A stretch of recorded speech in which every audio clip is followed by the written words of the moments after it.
The Roboutian Heresy Chapter 18. The Raven God, Purebloods and Abominations.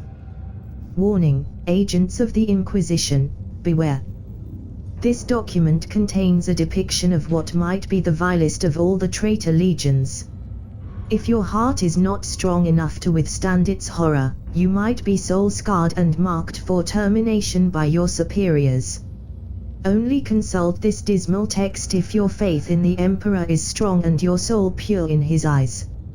You have been warned. No legion has fallen farther from light than the Raven God.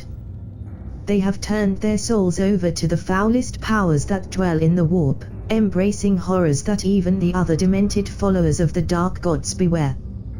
By corrupting their own bloodline, the sons of the Raven Lord have gained great power, their ranks swelled beyond those of any other traitor or loyal legion. But this profusion of transhuman flesh has come at a terrible cost, one that was no less terrible for all that it was long in coming. For Korak's gene line has become a legion of horrors from mankind's darkest nightmares, rendered into twisted flesh and demented minds, haunted by the abominable entities that now own their souls. Now the few remaining pure-blooded warriors of the dread 19th lord over their mutated brethren, while their demon Primarch dwells in his shadow-shrouded domain, brooding over old, festering hatreds and drinking in the agonized screams of his ancient tormentors. Predator or slave, the Raven Guards hold true to the command of their distant father, to make others suffer, or to suffer yourself. Origins, from the depths of cruelty. Knowledge is power, and some knowledge is too dangerous to be allowed to spread.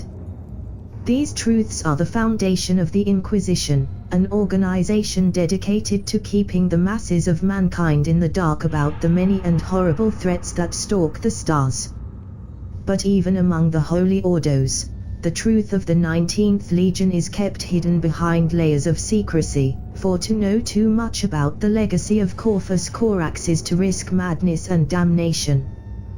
To most members of the Imperium with the credentials to know about the existence of the traitor legions, the Raven Guards are merely a horde of cloned abominations, vile parodies of the Emperor's design on the same level as the Black Legion created by Fabius Bile. The Inquisition is content to let their misconceptions stand. For the truth is far, far more terrible. Any telling of the story of the Raven Guard must begin with its thrice-damned Primarch, Corvus Corax, the Raven Lord. While none of the Primarchs had an easy infancy, the early life of the 19th Primarch stands out as one of darkest torment. The forge world of Kayavara, in the Segmentum Tempestus, was home to a prosperous but oppressive civilization, where a handful of technological circles, known as forge guilds, ruled over the rest of the population with an adamantium fist. The people of both Kayavara and its moon Lissus were nothing more than slaves to the techno-lords, toiling in polluted environment to reach impossible quotas. These working conditions caused a plague of mutation in the workers, something the tech priests cared little about, until it began to affect productivity. They searched for a way to make their slaves more resilient to the cancers and flesh changes, working for decades without any true result. Until the work of a far greater scientist fell into their hands. The child who would one day become Corvus Corax arrived on Kayavara in a rain of fire, having been stolen from the Emperor by the Dark Gods like the rest of his brothers. His life pod, apparently damaged by its brutal journey through the warp, crashed on the planet's surface. Investigation teams were on the site in minutes, and when they found the infant inside the remnants of the pod, miraculously uninjured by his catastrophic arrival, they immediately reported to their masters. The processed paste and recycled water they gave to the child, the blanket with which they covered him, those were the only kindnesses he would ever known on the forge world. The infant was confined and studied, blood samples taken to make sure this off-worlder did not carry within him some deadly infection. What the analysis revealed, however, changed everything. This boy, for all that he looked like a 5-year-old human male, was so much more. His DNA was unlike anything the tech priests had ever seen, a model of mankind's perfection rendered into flesh by the artifice of some distant, divine gene smith. The life pod had been exposed to the raw madness of the warp, whose energies can twist flesh in mere moments, yet the child inside had been spared from mutation. This convinced the masters of the planet that the secret of genetic purity they had been searching for was hidden within the body of this strange child. The tech lords of Kyavar did not know the name of their young captive, nor did they care to give him one. Instead, they called him by the number written on the life pod that had brought him to their world, the 19th. And they were as callous and cruel to him as could be expected from scientists using a number to name a child. The book was the only thing he had ever seen that was not purely utilitarian, and it fascinated him.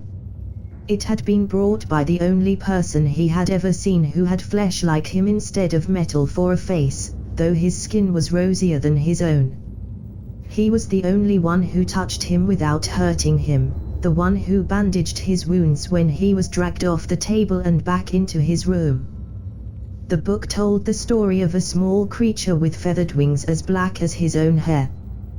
The kind man had told him that it was called a raven, and that it could fly wherever it wanted, whenever it so chose. He loved the book.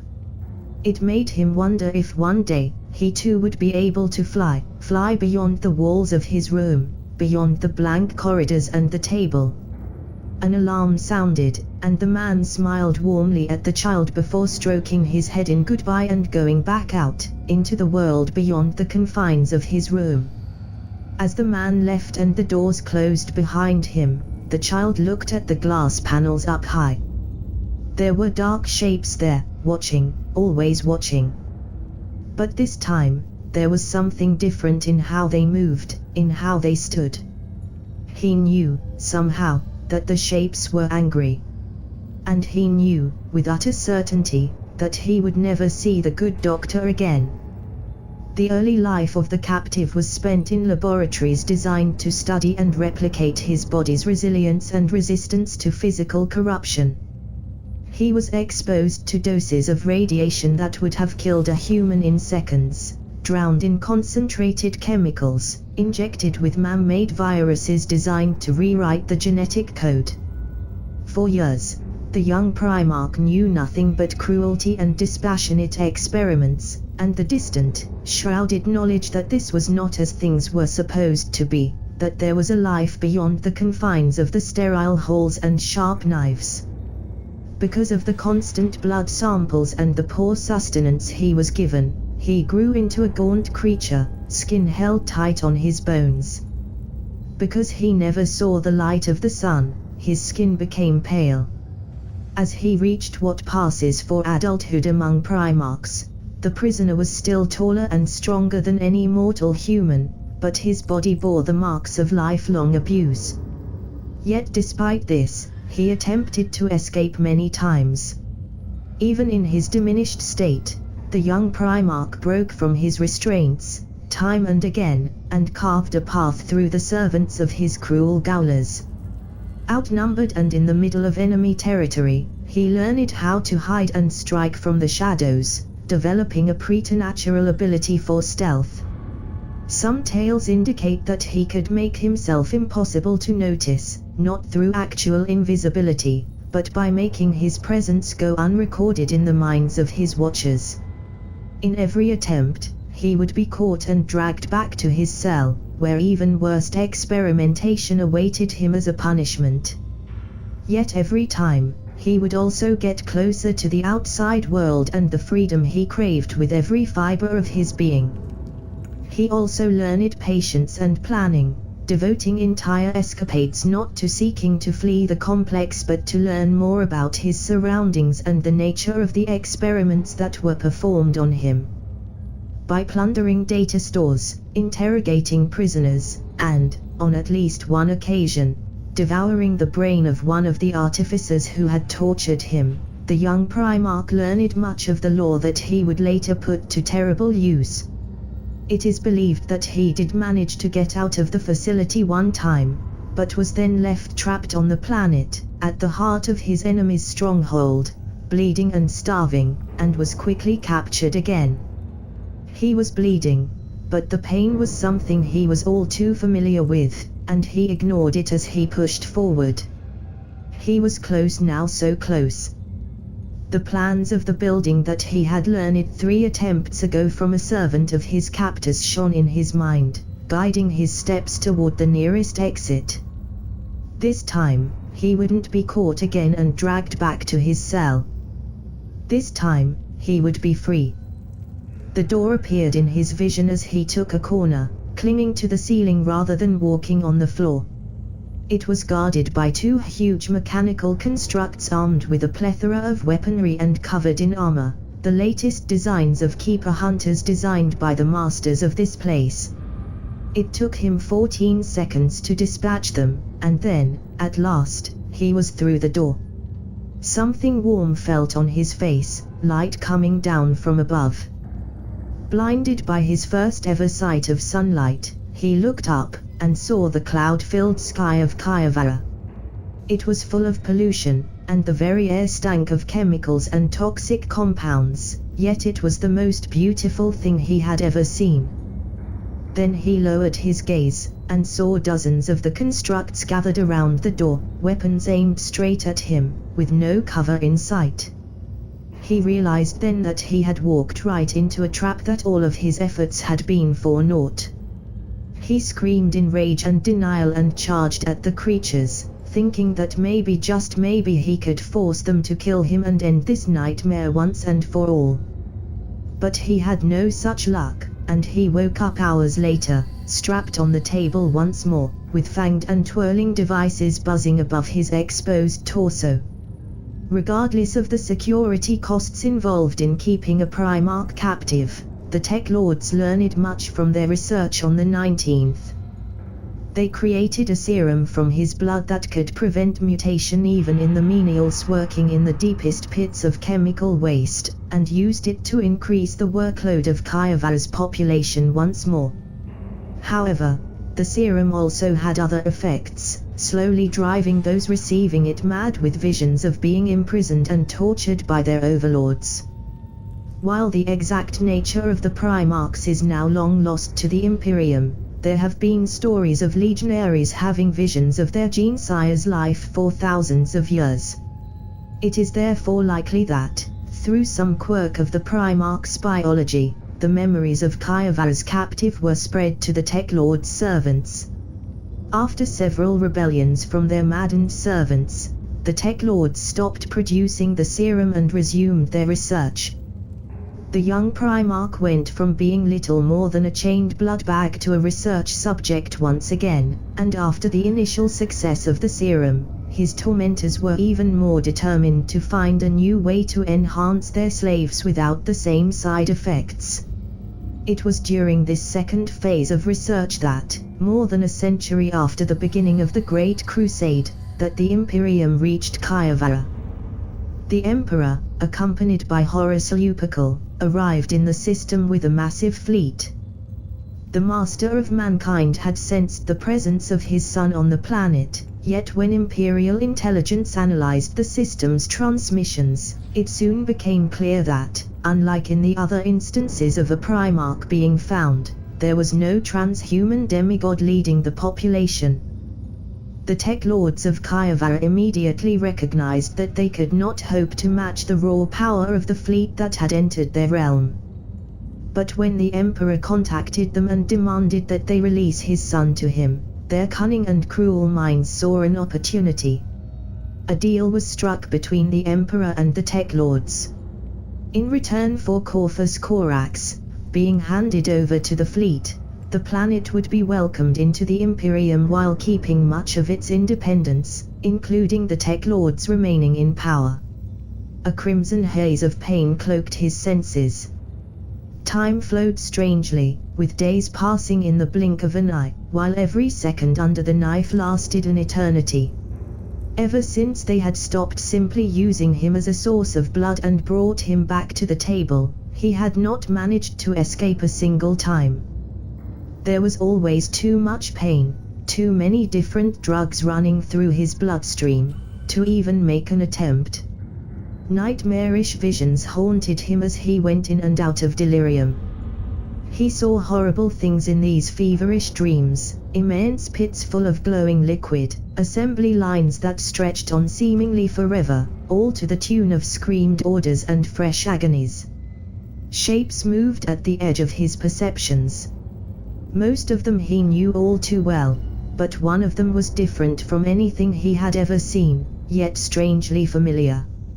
Unlike the silhouettes of shadow that had tormented him for so long, this one radiated golden light that both reminded him of his single, fleeting touch of sunlight, and made his wounds ache. Through the pain and the drugs, he heard words being exchanged. "Here it is. Take it with you," as we agreed. The golden shape drew nearer, towering over him, looking down as if it was judging his worth. When it spoke, the words were even more distant and vague than those of the captive's tormentors. The 19th. I have been looking for it for a long time. It has been damaged somewhat. We were not aware of its importance to your designs. I trust this is still acceptable. Yes. It is still in a state where it can fulfill its purpose. A spark of hatred burst within his heart as he heard the cold, uncaring pronouncement, and he swore that one day, this bearer of false light would pay for talking about him like that, just like his tormentors would.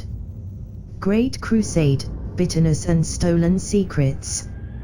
Despite all his efforts, Horus Lupercal knew that his wrath was radiating from him as he stood in his father's chambers aboard the Bucephalus.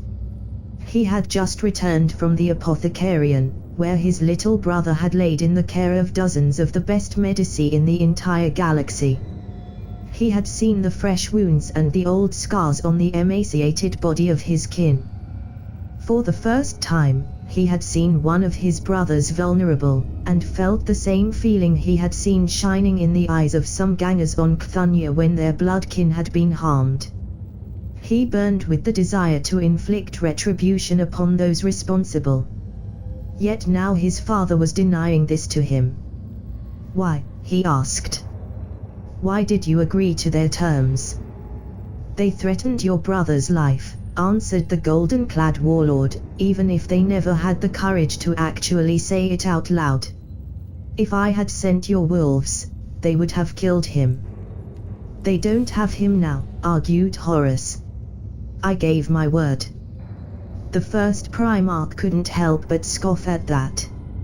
He knew very well what the Emperor's word meant when it was given to tyrants and monsters. He had seen the ruins of Terran cities whose masters had thought they could bargain with the master of mankind. They are trying to force you into an accord that benefits them.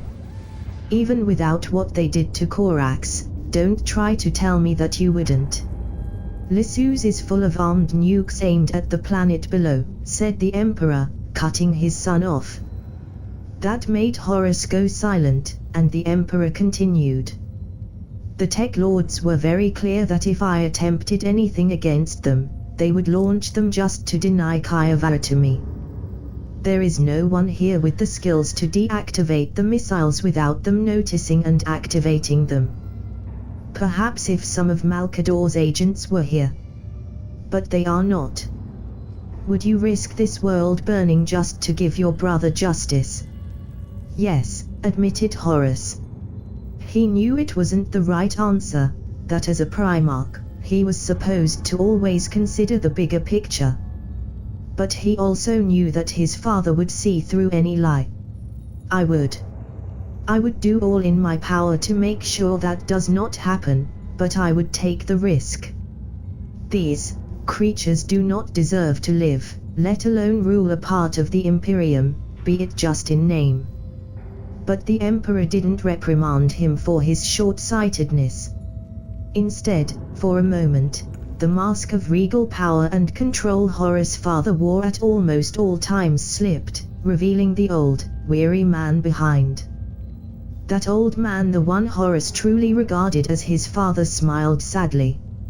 It was the smile of someone who had made too many compromises and knew it, yet had no choice but to go on, for the consequences of turning back were unacceptable. The smile of a man who had to make deals with monsters that he wanted nothing more than destroy with all of his power. The smile of a man who was scared that in the end, when he finally accomplished his goals, there would be nothing left of him. Good. Cling to your love for your brothers, Horus said, the master of mankind, in a voice much more befitting his true age. It is what makes you human, despite everything. It took several months for Corax to recover from his treatment at the hands of the Tech Lords, and even then the Primarch would bear the marks of his tormented youth his entire life.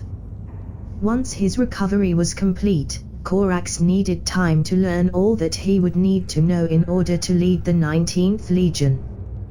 The young Primarch appeared to be grateful to the Emperor for saving him from the clutches of the Tech Lords, and he promised not to disappoint. He plunged into learning with a hunger only possible in one who had been denied it for so long. Those same teachers who had trained Horus Lupercal in the art of war were brought back aboard the Bucephalus to teach Corax, and the first Primarch himself schooled his little brother in the finest points of modern warfare.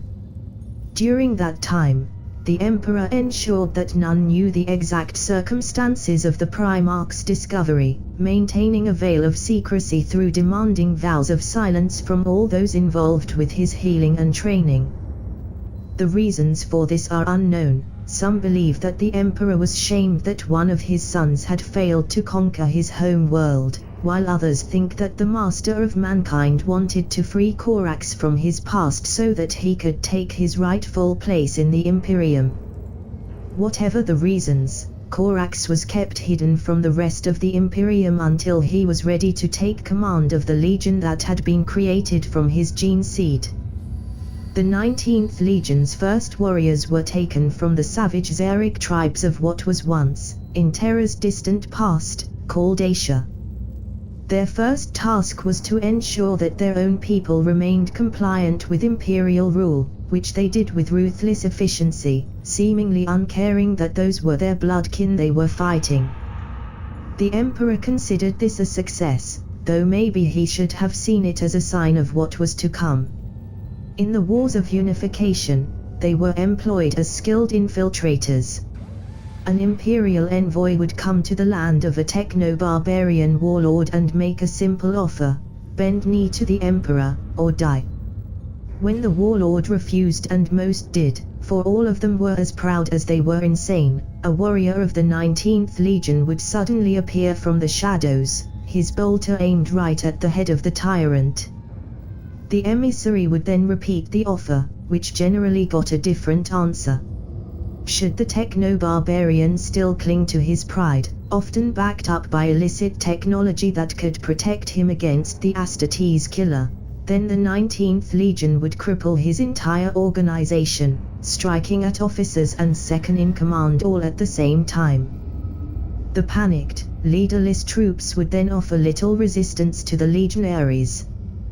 The same tactics served the Legion well during the Great Crusade, and contributed to their image as an instrument of the Emperor's wrath, devoid of compassion.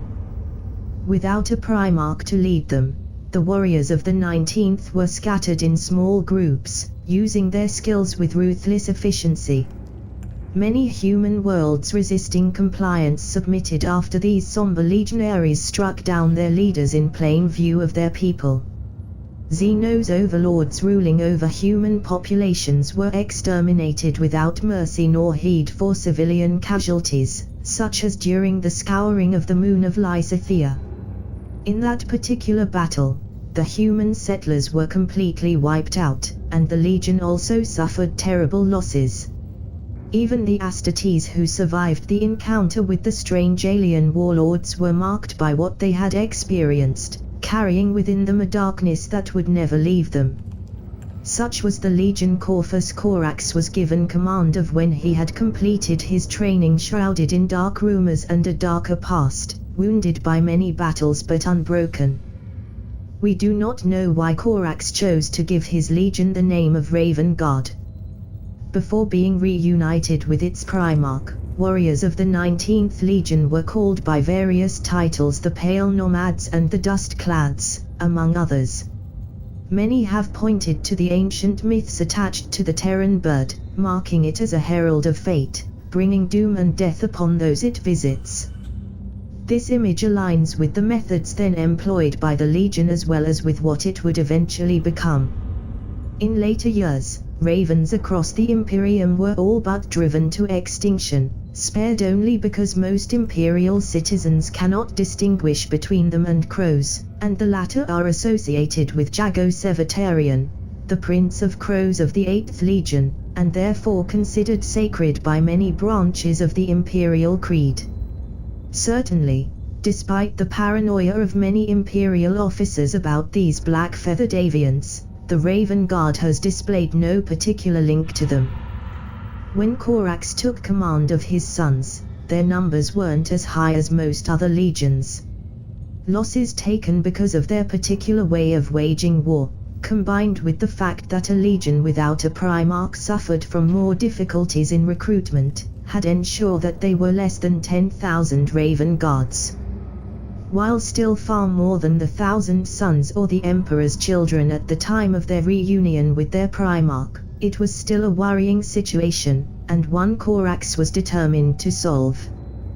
The Raven Lord, as his sons called him, had learned much about his own nature from the inhuman experiments of the Kayavaran Tech Lords. He stalked from shadow to shadow, passing right before the Golden Guardians without any of them noticing him. Gene-locked vaults opened with a touch of his hand, for he was close enough to his maker that even the advanced devices could not detect the difference. The wards engraved in the walls, crafted to hold at bay every manner of creature from the Sea of Souls, did not hinder him in the slightest. They too did not appear to notice his presence. Corax stood in the laboratory of the creature that called itself his father, aboard the Bucephalus. Right now, the so-called Emperor was busy with yet another conquest, along with that poor fool Horus. Thinking about his brother made Corax's skin crawl. Would he have been the same had he been found by the Emperor as a child? Nothing more than a willing puppet, an extension of their father's will. But Horus loved him. He was sure of it. A Lupercal might be blind to the deceit of the Emperor, but he truly loved Corax. And for that, he swore that one day he would free Horus from his slavery one way or the other. Perhaps he would find such a way here. The walls were covered in schematics, arcane formulas that Corax barely understood but memorized nonetheless. Great cogitators whirred endlessly, data cascading down their screens. Organs floated in preservation tanks. Corax moved toward one of the cogitators and, using the lessons he had learned during his attempted escapes, began to force his way into its secrets. The genetic law that had gone into his creation was interesting, but it was not why he had come here, risking everything should he be caught. He sought the knowledge both the Emperor and Horus had denied him when he had asked. He sought what had become of the 2nd and 11th Primarchs. The 19th Legion had no home world, a fact that was the source of some mockery among the other legions, who derided Corax as the only Primarch to fail to conquer the world on which he had been sent. Even Regal Dawn, who had been forced to burn in wit to deny it to the Orcs, thought himself superior to Corax, for not only had he conquered in wit, he also had united the entire cluster behind his leadership. This lack of territory meant that the Raven Guard had no ready pool of recruits to pick from, and so Corax found another way: cloning. The Raven Lord secured locations across the breadth and width of the Imperium, isolated places of little interest to the Great Crusade, and there he built laboratories in which new Astartes would be created. They would not be children taken from other planets and implanted with his gene seed. Instead, they would be cloned from a combination of the DNA of the existing legionaries. These warriors had already proven that their genetics were compatible with the 19th Legion's gene seed, and therefore they were the best source of material for the next generation. The growth of these cloned soldiers was accelerated through hormonal stimulants, their minds forged through implanted memories and hypno-training, and their flesh merged with the blood of Corax from their very first moment of existence. When they woke after a few months of incubation, they were little different from more conventional Astartes, lacking in personality and individuality perhaps, but that was hardly noticeable in the eyes of normal humans. While other legions regarded the practice with horror, there were many tech priests and imperial officials who believed that the Raven Guards were actually pioneers, and that in time, all legions would adopt their methods. To many civilians, all Astartes looked the same. It made sense to them to stop tithing children from compliant populations and use science instead. But there were reasons the Emperor had not used cloning when creating the Space Marine legions. The secrets of replication developed during the Dark Age of technology had never been designed for the transhuman physiology of the Astartes, and even Corax's genius and ill-gotten knowledge weren't enough to surmount that difficulty. The Raven Lord was cautious to conceal the true cost of his cloning operations, yet tales began to circulate nonetheless among the other legions and beyond. Whispers of the horrific failures the process created with distressing regularity. There are rumors of Imperial agents being sent to investigate and never returning, seeming to vanish completely. No actual evidence of wrongdoing was ever uncovered, however, and so the Raven Guard was left to its own devices. The thing on the table looked nothing like the transhuman warriors its genes had come from. It was little more than a blob of pale skin from which emerged a dozen atrophied limbs that twitched pitifully in the air, as well as a singular head that, alone, seemed human only with nothing in its eye sockets. Without proper lungs, the thing could not scream. All it could do was wail softly as its perfectly transhuman brain struggled in vain to control its body. With a disappointed sigh, Corax broke the creature's neck, ending its pitiful mewling. He had learned all he could from it through the Auspex scans and blood samples. Already his mind was visioning the modifications to the process that would solve the particular set of defects it had suffered from, without interfering with the corrections made in previous iterations. No matter how many more it took, he would find a way to solve all the obstacles that stood in the path of this project. Maybe the reason why he kept failing lied in the taint left over from his warriors' brutal war against the Lysithian Xenos. Could the process be thrown off by the minute differences this had created in his son's DNA? He would find out. No matter how many twisted corpses it required. He would prove himself a greater genesmith than the so-called master of mankind. This leniency was encouraged by the efficiency of the 19th Legion in the Great Crusade. With their numbers bolstered, the sons of Corax were able to conquer entire swathes of the galaxy. Neither the deluded human kingdoms who refused compliance nor the alien empires that plagued the stars could stand against the combination of the cloned Astartes' ruthless advance and the stealth of the older warriors. At the same time as the first cloned Astartes came to the battlefield, many commanders of the Raven Guard continued to recruit warriors in the traditional way, taking in children from conquered worlds and remaking them in their Primarch's image. These Astartes, named purebloods, were trained in the Legion's ancient methods of war, becoming heirs of the Xeric fighters' infiltrating abilities. The divide between the clones and the purebloods grew, with the latter being given almost every position of influence in the Legion while the former remained mere cannon fodder, created to die at the command of their betters. The question of the replica.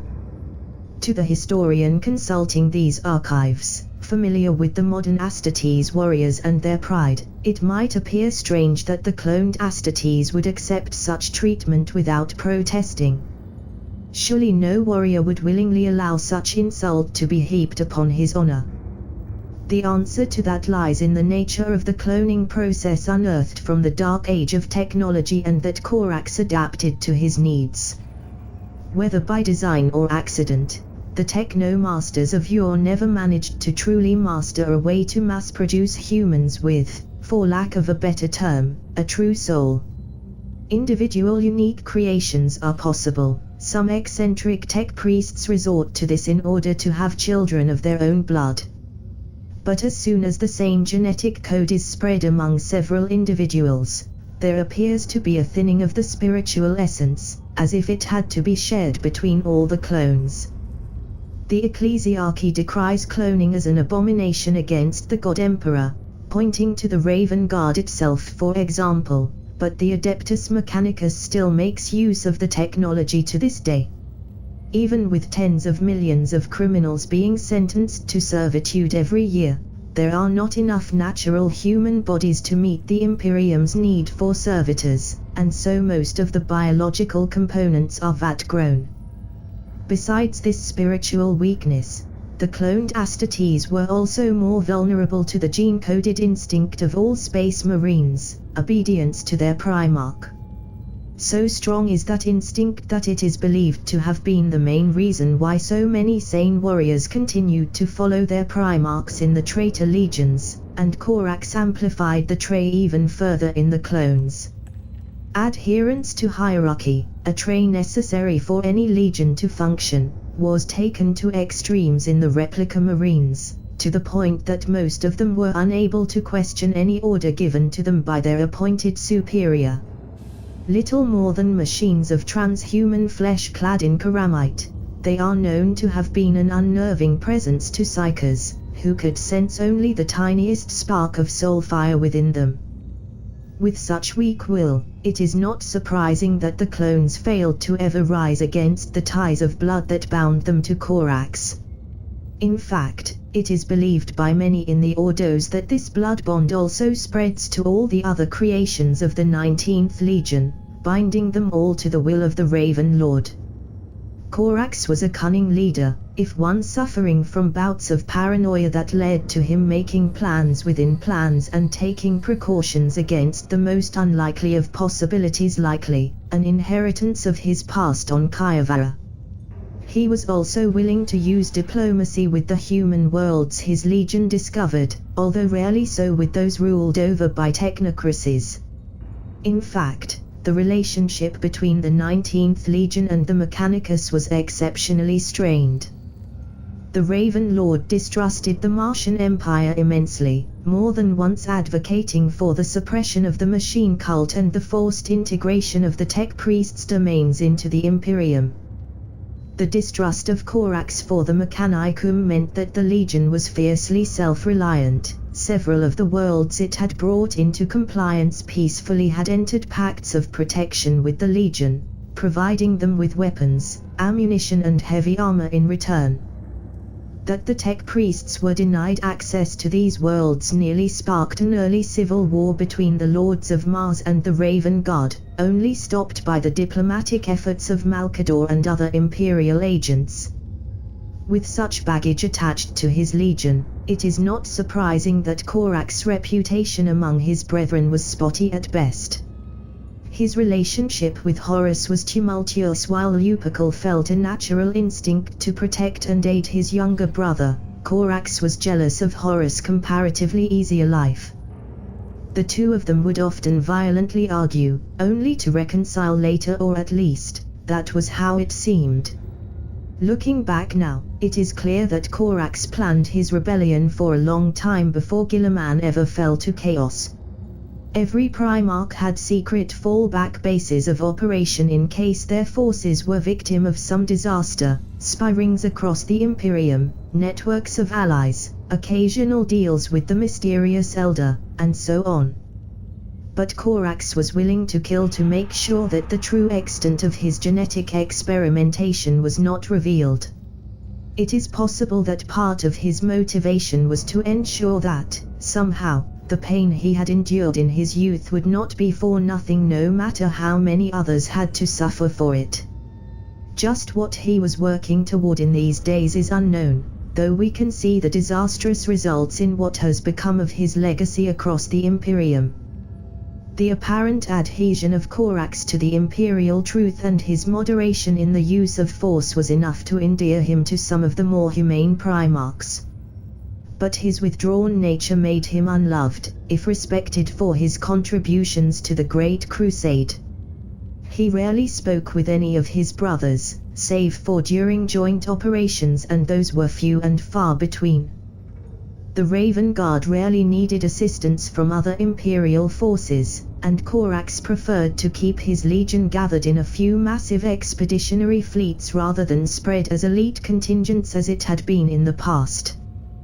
The human elements of these fleets were all fiercely loyal to Corax first and foremost, most of them hailing from the worlds under the Legion's protection. While the Raven Guard fought on thousands of battlefields during the Great Crusade, two particular battles stand out. The first was the compliance of the Istvan system. Official records merely state that the Istvanians were in the thrall of some ancient religion, and that their fanatical priests would never allow them to join the godless Imperium. By striking down these priests and destroying their temples, the Raven Guard proved that the gods worshipped by the Istvanians were nothing more than lies, and the system was brought to compliance quickly. At the time, it seemed to be just one more conquest, if one led by the Raven Lord himself, but later events led to deeper investigations, which revealed the true story of the war, one that Corax had concealed from the Imperium. While the Raven Guard did perform surgical strikes against the temples and the system's leadership, those did not lead to the population's submission. Instead, the people of Istvan rose in a frenzy against the heretical invaders. The Warzingers, Istvan's war priestesses, led the citizens in battle, flying above the fields of battle and unleashing powerful sonic shrieks that burst transhuman flesh within its armor. More than 80,000 Raven Guards were deployed on the surface of Istvan III, mostly cloned Astartes. Despite suffering horrendous losses, the people of Istvan refused to surrender. After several days of brutal fighting, Corax determined that the Istvanians were gathering all their forces around their capital, the Coral City. The Coral City was a wonder of architecture, whose great spires caught the winds to produce everlasting melodies. Intercepted transmissions indicated that the locals were defending something they considered holy, some secret of immense power. The Raven Lord decided to lead the assault on the Coral City himself, eager to see what secrets were worth such fanatical defense. His strike force tore through the Istvanians with contemptuous ease, and the Primarch slaughtered a dozen of the Warzingers on his path to the city's center, a massive palace built atop a high plateau filled with tunnels and catacombs. From interrogating captives, Corax learned that the true center of the Istvanian faith lay deep below the so-called Precentor's palace. The Primarch journeyed into the tunnels, but what he found there, if anything, is unknown. When he emerged, he ordered his forces to withdraw from the Coral City, before commanding a large bombardment of the metropolis. Within a few minutes of the bombardment's beginning, the remaining leaders of Istvan begged for mercy, imploring Corax to stop the destruction of their holy city and willing to accept any terms the Raven Lord saw fit. Corax was relatively merciful, and Istvan was declared compliant to the Imperium's rule, with one of the Primarch's own men, Vardus Praal, left to act as governor of the system. Never before had Corax known fear. Even when he had been running through the corridors of his prison on Kyavara, even when the knives had cut into his flesh, all he had felt was anger and self-pity. Yet the voice made him tremble to his very soul. There was something in its intonation when it spoke his name as if it knew him, better than he knew himself. The environment was only increasing the dread he felt. At first, the catacombs had seemed ordinary enough. It had only been as they went deeper and deeper that he had realized that the angles of the corridors didn't make sense, that the walls seemed to twist as soon as he did not look at them. He had been separated from his men, and all of his senses told him that there was no one alive besides him in the entire complex, though that couldn't possibly be true. Then he had seen the altar. It was a horrendous thing of bones and blood, pulsating with a life it did not have any right to. Hundreds of figures in pale robes had been kneeling before it in a chamber of impossible dimensions, all of them dead amidst a pool of their own blood, ritual knives still held in their hands, dead grips. And above the altar was there the Terra existed, a wound into reality that opened upon vistas of nightmares and horrors never dreamt before this moment. The Raven Lord turned and ran, the voice mocking him all the way up the tunnels, only going silent once he emerged onto the Istvanian dawn, with his warriors looking at him, puzzled by his sudden and unannounced return. Hiding his tension, he ordered that they leave the city at once, while the fleet prepared to flatten this palace and what lurked deep below. It was only once he was back aboard his flagship, watching his vessels bombard the Coral City, that he realized that the voice he had heard was his own. The other battle to have marked Imperial annals took place during the Second War of the Akamsot-Hos cluster. Colonized by mankind during the First Diaspora, the cluster had been brought to compliance by the Lunar Wolves in the Crusade's early days with very little bloodshed. Yet a few years after Horus was named War Master, the people of Akamsot-Hos went collectively insane, rejecting the rule of the Imperium. Reports indicated that they had fallen under the thrall of a breed of parasitic aliens, a sinister cabal of beings calling themselves the Unsighted Kings. Horus was determined to both avenge this affront to his legion's honor, and demonstrate his authority to the Imperium at large.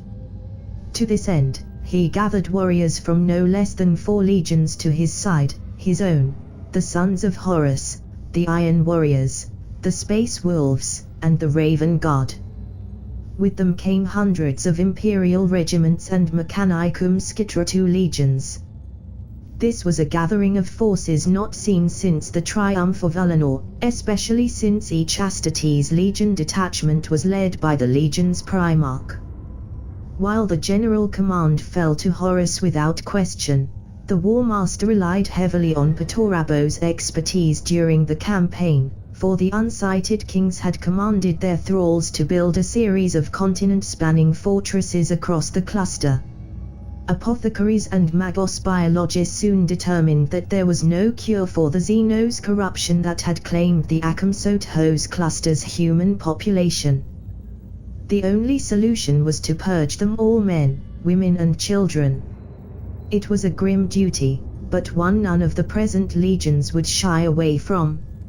Letting these unfortunate souls live under such tyranny was simply not an option.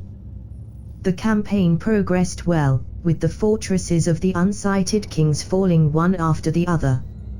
Yet the Xenos themselves always evaded imperial vengeance, fleeing before the legion's onslaught and leaving their enslaved minions die in their millions to secure their escape. Yet after several months of brutal warfare, the Xenos overlords were finally cornered into their final fortress, surrounded from all sides and with the assembled fleets watching from above for any sign of last-ditch attempt at flight. This last fortress was truly massive, nearly equaling the Imperial Palace on Terra.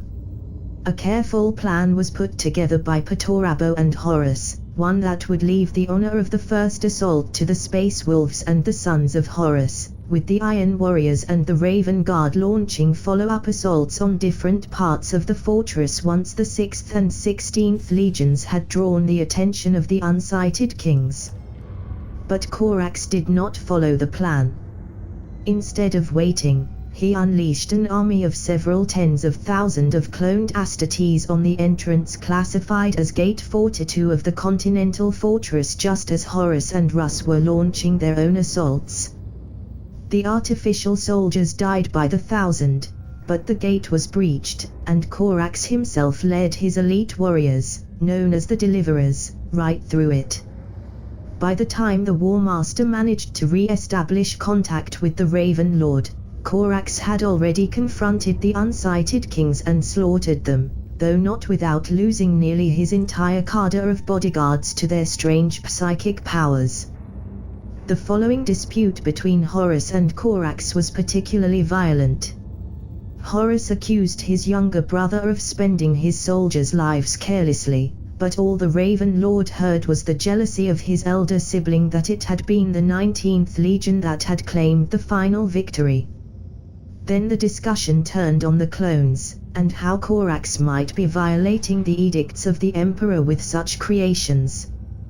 The Raven Lord attempted to persuade Horus that his methods were the only way to meet the demands of the Great Crusade, but Horus refused to accept this, arguing instead that the Astartes had to be human at the root, lest their transhuman power turns them into tyrants no better than unsighted kings themselves.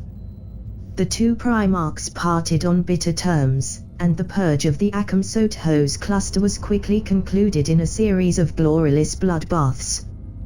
They would only meet again once more at Nicaea, when the Emperor summoned his sons so that they may hear his judgment on the practices of the Librius.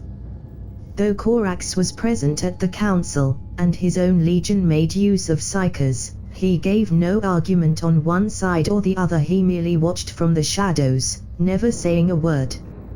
After the Emperor gave his decision, Horus tried to talk to Corax, hoping to reconcile, but the Raven Lord had already departed, returning to his part in the Great Crusade.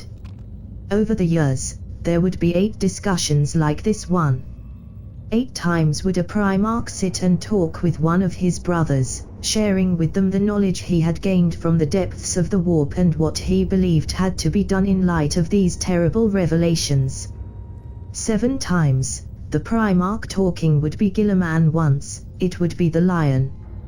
In each of these discussions, there would be a moment of outrage, of instinctual refusal, before the lies bore their way through an atrophied shell of nobility and into the all-too-human heart that laid beneath. Except this one. This one was different. In this case, the corruptor barely needed to speak before the offer was accepted. "I am with you," said Corax to Roboute as the two of them sat in the private chambers of the Avenging Sun, aboard the Macridge's Honor. "And I think I know just the place where we can begin. Heresy, a monstrous truth." Despite the dark rumors circulating about the 19th Legion, the betrayal of the Raven Guard during the Istvan massacre caught the loyal legions completely by surprise. Even Horus, when he received word of the treachery of 3 more of his brothers, was most shocked by the turning of Corax. After all, did the Raven Lord not owe the Emperor his freedom from the clutches of the Tech Lords of Kayavara? But Corax remembered things differently, as Imperial intelligence discovered when analyzing the intercepted transmissions and broadcast proclamations brought back by the survivors of Istvan V. In the eyes of the 19th Primarch, he and his brothers had been created by the Master of Mankind to serve as tools, instruments of conquest to be used and discarded once they had fulfilled their purpose. To him, the Emperor was no different from his old tormentors, and he wanted few things more than he craved to see him cast down. His loyal brothers were nothing more than willing slaves, and Horus, the only one of them he cared for, had been brainwashed by the Emperor so completely that only death would free him from his chains. During the massacre, Corax led his legion of clones from the front, slaughtering hundreds of loyalist Astartes. He did not cross paths with any of his 3 loyal brothers present on the planet, but through its numbers, the Raven Guard reaped a terrible toll. Their cloned warriors took heavy losses when the loyal Primarchs tore a path back to their gunships, fighting together, but such losses were insignificant to the Raven Lord, who could replace them easily. Wrong. It was all wrong. Cousin was killing cousin on the Black Sands. Thousands of armored bodies laid on the ground.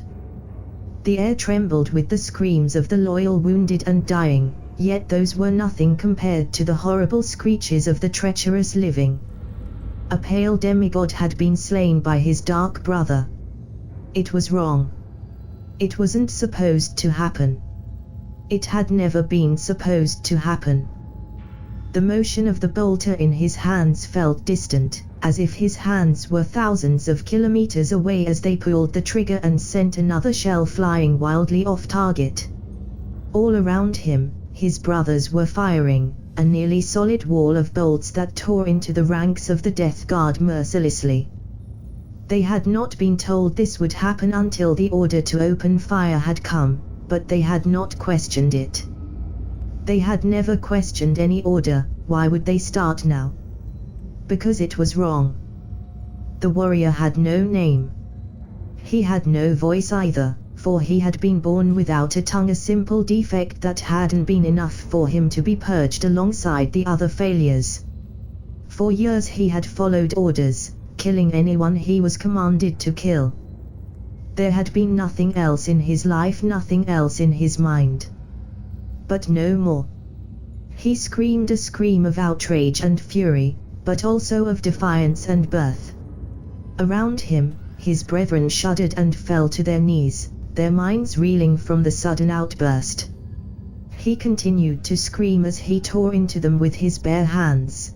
Then with a sword he picked up the corpse of his commander after ripping his head off. Confusion spread across the ranks, and he took advantage of it. He slipped through the cracks of his former brother's perception, vanishing from their sight through techniques he suddenly realized he had always known. He flew through the ranks of the traitors and toward the remaining midnight-clad loyalists. He could see and hear them fighting still, desperate to reclaim the body of their sire. They needed his help. Whether or not they would accept it, he knew not, nor did he care. All that mattered to him was that he would not do the will of tyrants and monsters anymore. Nevermore. So vowed the clone who would, in time, come to be known as Alastair Rushell, captain of the Night Lord's Legion. Despite this, of all the traitor legions, the Raven Guard was responsible for the least evil and destruction during the dark days of the heresy, but only because they were being groomed by the dark gods to become far more dangerous later. Immediately after the Istvan massacre, Corax took his entire legion with him and left for Kayavara, the world he had avoided for decades. At that time, Kayavara stood at the heart of a dominion of the Mechanicum, several systems unified under the will of the machine god.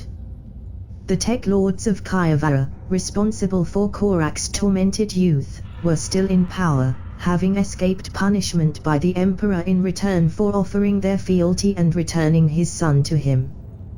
When word of the heresy reached them, the tech lords at first didn't care. Indeed, they saw it as an opportunity to reclaim their independence amidst the confusion. As communication with the rest of the Imperium became all but impossible in the growing warp storms, they declared the Kayavara Nexus would stand on its own, without the need for outside aid. Then, they learned that the Raven Lord had sided with the rebels, and remembered the oaths of retribution made by the child they had imprisoned and tortured so long ago. Factories were converted to produce weaponry, orbital mining platforms became space forts, and hordes of menials were forcefully converted into combat servitors. The Forge Guilds prepared for war, gathering all the resources they had on hand, digging devices from the age of strife out of confinement. But it was not enough. The 19th Legion tore through the self-proclaimed Kayavara Nexus without mercy. Thousands of cloned Astartes swarmed world after world, alongside their monstrous kindred, freed from their cells for the first time since their grotesque births. They left no survivors in their wake, and yet, we know much of the details of this war, for Corax made sure to leave extensive records on every planet he and his legion killed. Pillars of adamantium were left in the ruins of forge cities, engraved with precise accounts of the battles that took place there, written with so much detail that the characters cannot be read by human eyes and require scanners and auspex to understand. Strangely, these accounts appear to be entirely faithful, not twisted to favor the Raven Guard in any way. Still, each of these pillars was claimed and hidden by the Inquisition during the Scouring. The contents of the pillar describing the Battle of Kayavara itself are especially dangerous to the sanity of those who read them. Whatever enslaved remembrancer was tasked with writing the text must clearly have been losing his own mind by that point, forced to witness and record the horrors inflicted by the Raven Guards upon their enemies. According to the pillar, the Tech Lords were captured in the heart of their fortress before a single shot was fired on the planet, abducted by the Shadow Walkers, an elite group of legionaries specialized in infiltration. They were brought on the bridge of the Shadow of the Emperor, Corax's ill-named flagship, and made to kneel before the one they had once tortured to satisfy their curiosity. Then, the Primarch forced them to watch as his fleet destroyed Kayavara. The planet's orbital shields were taken down by the Shadow Walkers and the surface of the world was pounded into dust by a relentless, ruthless bombardment that lasted for 6 entire days. All that time, Corax and the Tech Lords watched on, listening to the desperate pleas for help of the population broadcast on the Vox. His back turned to his captives, the Raven Lord never said a word as he looked at the death of his home world.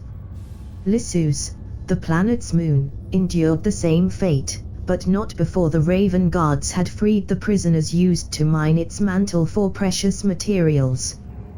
These prisoners, criminal and innocent alike, only enjoyed their freedom for a short time, before they became the test subjects of the Raven Guard's apothecaries. The narrator of the pillar didn't witness the experiments, but he saw their results, and what the knowledge gained from trial and error was ultimately used to accomplish. Kayavara destroyed, Corax turned his attention upon the Tech Lords once more. There were 13 of them, but of those, only 9 had been alive when the Primarch had been captive on the Forge world. The 4 newer additions to their circle were executed slowly, over the course of several weeks, and again, the others were forced to watch and more than watch, feel their pain. Using the augmatics of the Tech Lords against them, Corax made them feel the agony of the 4 sacrifices, each dying a horrible death that was specifically designed to appeal to one of the Dark Gods, based upon a copy of the Codex Chaotica Guilliman had offered to Corax after Istvan.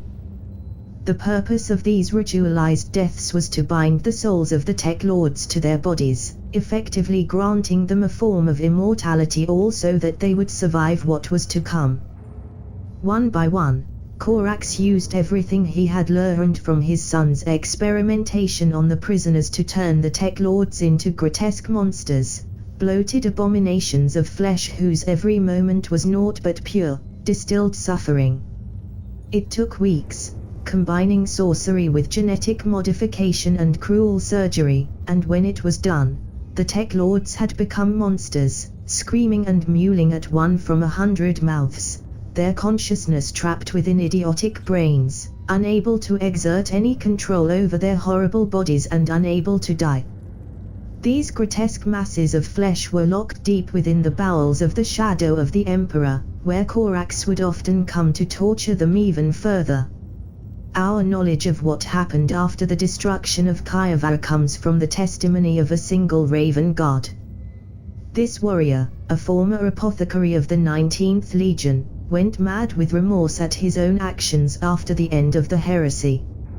He fled from his brothers, and was discovered during the Scouring hiding among the human population of a feral world, providing them with medical care and protection from the beasts that haunted their world, all of which he had created himself before his crisis of conscience. captured and brought back to the Sol system in chains. Though he did not resist or attempt to escape, this renegade was interrogated extensively before being executed for his crimes against the God Emperor. His name has since been forgotten, with only the title of the Mourning One remaining in the archives. It all made sense at the time. That, I think, is the true horror of it all. When Corax told us that we could use cloning to replenish our numbers, I thought it was a brilliant idea. I still remembered the cries of my mother as the Legion took me from her, and I believed that avoiding another such sacrifice was well worth the research and mistakes made along the way. When he asked that we make sure the clones could not turn against us, well, that was simple good sense. Regardless of the damage our measures could cause to their minds, the prospect of them going rabid was much, much worse. Our legion would have been wiped out in retaliation. When Malcador's spy saw the morgue, filled with the frozen bodies of our failures, preserved for further study, I could not let her escape. She would have exposed everything, and they wouldn't have understood why we had done it. They wouldn't have seen it had been necessary. Then came the betrayal. We didn't call it that, of course. To us, it was a righteous rebellion against a tyrant who had deceived all of mankind in a bid to become a god. So what if we had to shed the blood of those we once called brothers? Was the future of our species not worth their sacrifice? The destruction of Kievar was easy after that. When Corax finally told us of his youth, of what he had suffered, we wanted nothing more than to avenge our father's pain. We didn't care that those we tormented to make this revenge complete were innocent. We were past caring at this point. And then came the journey into this damnable realm, the plunge head first into the abyss in search of the truth. Oh, that truth. That terrible, terrible truth. The glorious madness of it all, the sound of our reality shattering, and the voices. They were laughing at us, laughing at the war, laughing at everything. At this point in the record, the subject breaks down into incoherent screaming for several hours before recovering enough to be able to continue. They watched then as they watch now, they watch from within, not from without, from within. The subject fell into silence after speaking these words, staring right in front of him without seeming to actually see anything. He only started speaking again 6 days later to continue his tale, regardless of the pressure applied to his body and mind by the Inquisition. Extract from the Confession of the Mourning One. According to this confession, the act of finally claiming his vengeance, and its terrible cost, shattered what little remained of Corax's morality. The hideous experiments that it had required also pushed the Legion's apothecaries, already teetering on the brink from their work in cloning, deep into immorality and outright madness. With Kievar gone, however, Corax was suddenly without a focus for his hatred. For several weeks, the Raven Lord brooded in orbit of the shattered husk of his home world, taking his frustration out on his captives. Meanwhile, his legion descended further into corruption, with the sorcerers who had cast the spells upon the Tech Lords exploring new areas of their unholy craft. Ultimately, it was one of their rituals that gave Corax his new course of action. Aboard the Shadow of the Emperor, a group of sorcerers attempted to summon daemons and bind them into the bodies of gene-forged humans, designed by the apothecaries to be more resilient to possession, in the hope of creating possessed warriors without risking the lives of Astartes. But the ritual went horribly awry, ending in the death of not just the sacrifices but the 7 Legion Psychers involved as well. Worse, a powerful creature of the warp incarnated itself through their ruined flesh. But instead of rampaging across the ship, it remained within the ritual circle, and called for Corax to come and meet it. Ever since witnessing the power the Ultramarines had gained during the Istvan massacre, Corax had been jealous of Guilliman, and had sought a way to emulate him. The Raven Lord feared that, once the rebellion had succeeded, he might end up as just another servant of Guilliman rather than an equal. While vengeance against the Emperor had been Corax's primary motivation for siding with Guilliman, the desire to be free from the fear of destruction at his overlord's hands had also played a part, and he did not want to simply replace one master for another. And so, he chose to risk the meeting. In the past, Corax had seen the result of botched teleports, when the flesh and armor of the unfortunate warriors was melted together. The creature that stood in the center of the ritual circle looked very much like one such failure, if exceptional in scope. Atrophied human limbs emerged from a mass of flesh and ceramite, and transhuman faces stared at him from various angles, the faces of the librarians who had attempted the ritual. Yet as disgusting as the creature's appearance might be, Corax knew that it was nothing but a disguise covering up its true face, a puppet of flesh which strings were pulled by some unnatural intelligence. The mouths of all of the thing's 6 heads opened at once, and spoke with eerie synchronization. Corvus Corax, scion of the Emperor of Mankind. At last, we meet. I am no son of this tyrant, creature, growled the Primarch. It laughed, a discordant chorus of voices that he knew, his son's voices, though it had been a long time indeed since the last time he had heard any of them laugh. You cannot deny the blood that flows through your veins, Lord of Ravens. That is one of the many lessons you will need to learn on the path to glory. The creature introduced itself as an envoy from a greater power, the Yellow King, of which nothing had ever been heard before, and nothing ever since. It offered to show Corax the path to true power and knowledge, claiming that the Raven Lord's ascension would serve the designs of its own master in the long term. The Primarch accepted, and the entity, that called itself the Voice, led the 19th Legion to the place holding the revelations it promised, the Eye of Terra. It had been there that Guilliman had discovered the primordial truth and claimed the power of Dark Master of Chaos, and it would be there that Corax would be reborn into the horror he is to this day. According to the Morning One, the journey was exactly as peaceful as one would expect. Daemons attacked the fleet at every turn. Navigators and astropaths went mad, quickly followed by other members of the crew. The Voice guided the Raven Guard deeper and deeper into the Eye, and it seemed as if the Dark Gods themselves were trying to prevent the Legion from reaching its destination. Each of the ruinous powers sent one of its demon lords against Corax, first to offer him power if he bent knee to that demon's patron, then to try to kill him when he refused.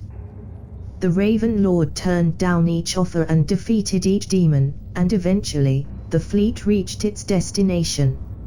At the very center of the Eye of Terra, there was and likely still is an anomaly in the fabric of space-time greater even than the rest of the madness that makes up the warp storm around it.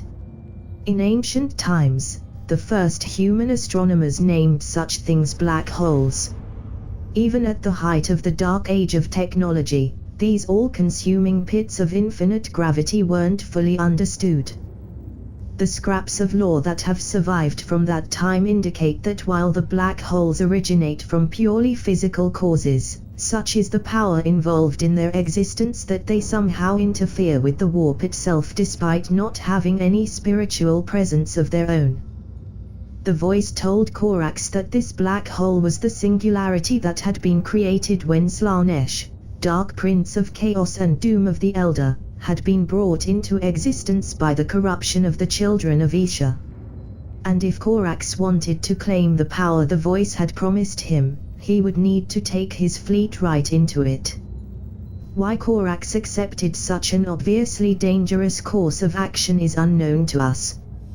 Perhaps he saw something in the infinite darkness of the black hole that called to him. Perhaps his mind was manipulated by his guide, or perhaps he was indulging in some suicidal impulse.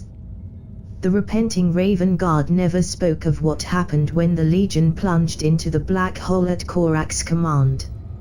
According to records, all attempts to make him talk about it ended with him either remaining stoically silent or descending into wordless screams and rants that caused fugues of madness in all who heard them and malfunctions in recording devices. But while we might never know the details, we have other sources, forbidden scrolls written by arch-heretics long after the heresy, and psychic nightmares haunting the imperial psychers who lived when the 19th crossed the ultimate threshold. According to those, Korax was shown the true nature of chaos, that which so few of the lost and the damned actually understand and which is kept secret from all but the most trustworthy of imperial servants. Korax learned about the near-mythical war in heaven, tens of millions of years before the Age of Imperium. He witnessed with his own eyes the conflict between the Necronters and the Old Ones, and was shown the distortion in the warp created by this godly conflict, one that makes the heresy pale into insignificance by comparison. He saw how this perversion eventually caused the fall of the Elder, annihilating their eons-old empire in a single moment. And most damning of all, he saw how the taint of chaos had fused with the soul of man, feeding from its darkness and dragging it ever closer to ruin. The entire Legion shared in these unholy revelations, and those who survived were utterly broken by the realization that the very universe in which they lived was tainted by an evil older than their entire species, and one that had owned them long before they had been born. If you truly know all that was, is and will be, then answer me this, Korax challenged the incorporeal voice as his surroundings started to dissolve into blackness once more. What does my future hold? A choice, whispered the voice right in his ear. Now it had only one voice instead of 6, and it was not one that belonged to any of his dead librarians nor to anything human at all. You will go to Terra, to join in Guilliman's last strike against the Emperor.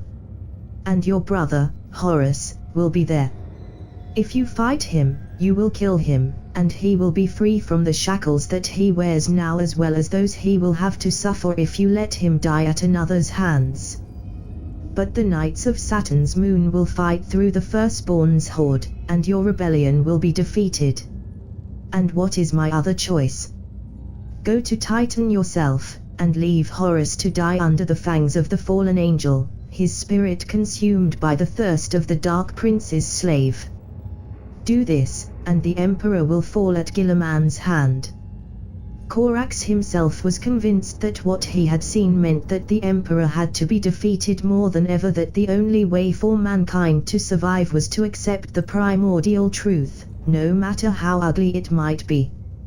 He surrendered to the primeval evil of chaos and was remade into a demon primarch of chaos undivided, a being of immense power enough to guide his legion out of the abyss in which they had willingly cast themselves, and back into reality. This ascension caused psychers all across the galaxy to scream as one, their minds suddenly swarmed with incomprehensible visions. The Astronomicon flickered, and on all craft worlds, Farseers fell to their knees while the Infinity Circuit howled in agony. Even Lionel Johnson, who had by then returned from the Maelstrom as the Demon Primarch of Psinj, was struck by the psychic wave caused by Korak's transformation. Nightmares of shattered causality, the agonized screams of reality, the birth cry of damnation and the last gasp of hope, are but some of the terrible meanings pieced together from that psychic cataclysm. In the gestation pods, he saw his own hypocrisy reflected back at him as he remembered the ranks of his cloned warriors, how he had denounced the Emperor for using him and his brothers as tools, while creating his own sacrificial pawns. But he also saw that it did not matter. The strong used the weak, that was the way of things.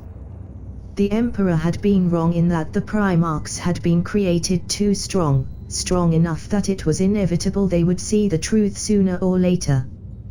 What he had used in their creation had bound them to the very thing he was so foolishly hoping to destroy.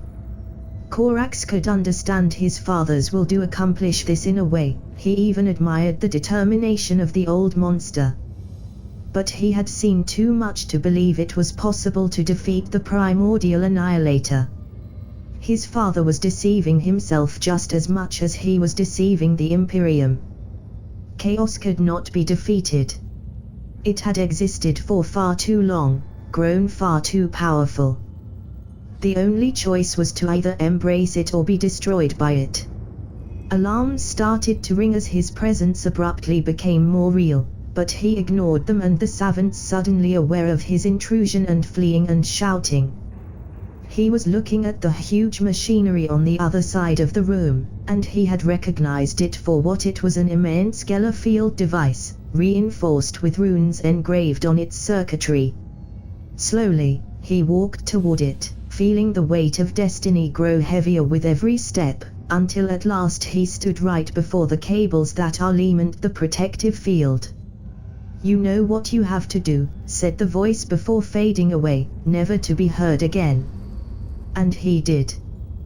But before he could move, the door to the laboratory opened suddenly, and power flooded the room, power Corax knew well. He turned, and saw his father standing there, fully armored and showing the aspect he only showed when about to kill. "I will not let you destroy all that I have worked for," said the golden giant. His light burned Corax's eyes, but he refused to let out the tears that would appease the pain. He had long vowed never to cry again. "It is far, far too late for that," he snarled in response, and plunged his lightning claws into the Gellerfield's generators. Raw energy coursed back up his claws and right into his body, tearing him apart on an atomic level. Yet before the current could destroy him, the Gellerfield went down, and the warp poured into the room. It reached toward the incubation pods, but before Corax could see what it would do with them, he was snatched away from the laboratory and his imminent death and plunged into a smoldering cauldron of primal power. Soon after escaping from the Eye of Terror, the battered fleet of the 19th Legion received the astropathic call of Guilliman. The traitor legions were about to conquer the last system standing between them and Terra, and the arch-traitor was calling the rest of his renegade siblings to him for the final battle against the Emperor and his lackeys. Of the voice, there was no sign. The Yellow King's envoy had vanished when the Legion had crossed the event horizon. Never again would any of the Legion's warriors cross the path of their guide to damnation. "Oh, I will come, my dear brother," said Corax to the still image of Roboutian, as if it could hear him and carry his words back to the avenging sun. And maybe it could, reflected Vincent Sixx. Stranger things had happened in the last few, had those only been days. It felt like centuries. "My lord," he dared to say, kneeling before the shadow-shrouded silhouette of his Primarch. "Our ships are badly damaged. And we have taken considerable losses. Most of the clones are dead, those who aren't are changed, and our chief apothecary is lost. If we go to Terra now, we will be unable to provide any significant aid to Lord Guilliman." The gaze of the Raven Lord descended upon him, and he felt his blood freeze in his veins. "That," replied the Primarch, "will not be a problem, Chief Apothecary Sixx." Somehow, the promotion did not feel as good as he would have thought. The Siege of Terra. And lo, the carrion birds have descended upon the ancient home of mankind, bringing with them the corruption of blood and flesh, the ruination of soul. In the heart of their master burns a hatred and bitterness unlike any other. And he will not stop until all good in the galaxy has been snuffed out. Until all have suffered as he has, for vengeance is all he has left. Excerpt from the Canticle of the Dead. For all the power Corax had personally gained in the Eye of Terror, the 19th Legion had taken grievous losses. Tens of thousands of replica Astartes had died, their weakling souls unable to resist the fire of revelation. The human crews of the Raven Guard's ships had either died, gone insane, or been merged with their vessels, performing their function for the rest of eternity. The surviving Raven Guards were barely able to get the fleet moving, let alone fight. But Corax had a solution, the same one he had used when he had first taken command of the Legion, though this time, the means of its implementation would be even darker. All across the fleet, apothecaries set to work, their minds overflowing with the unholy knowledge that had been bestowed upon them in the Great Eye. They harvested the corpses of the dead crew and used them to clone tens of thousands of mutants, nearly mindless creatures that nonetheless had inherited some of the memories of the originals, just enough to perform the most basic yet vital duties of the crew. With the help of the Legion's sorcerers, they summoned the daemons that had consumed the souls of the most valuable crew members and bound them into new bodies, forcing them to serve the Raven Guard by functioning as overseers for the clones. Meanwhile, with the help of his new chief apothecary Vincent Sixx, Corax was expanding the cloning labs aboard the Shadow of the Emperor. Entire sections of the Gloriana-class warship were transformed into horrible biological machines that pulsated with infernal vitality and spat out hundreds of new cloned Astartes by the day.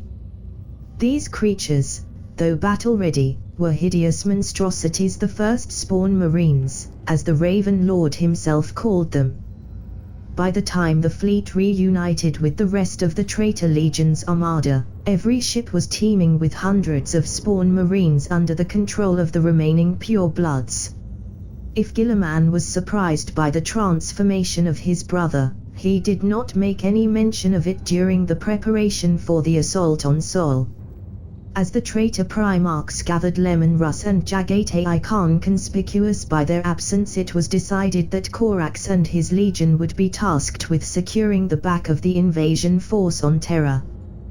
The Sol system was, after all, the heart of the Imperium, and the place Patorabo had spent years preparing for war. Traitor intelligence indicated that there were hundreds of space forts spread across the system, all of which could hide a secreted blade ready to strike where the rebel armada was the most vulnerable. Strangely, Corax agreed to what many saw as an insulting assignment. He only asked that some of his warriors be allowed to deploy on Terra, arguing that their infiltration skills would be very useful in breaching the Imperial Palace. None of those present were ready to argue with what the Raven Lord had become, and so the change in plan was approved. The Traitor Armada emerged from the warp on the edge of the Sol system, and the first phase of the Heresy's final battle began.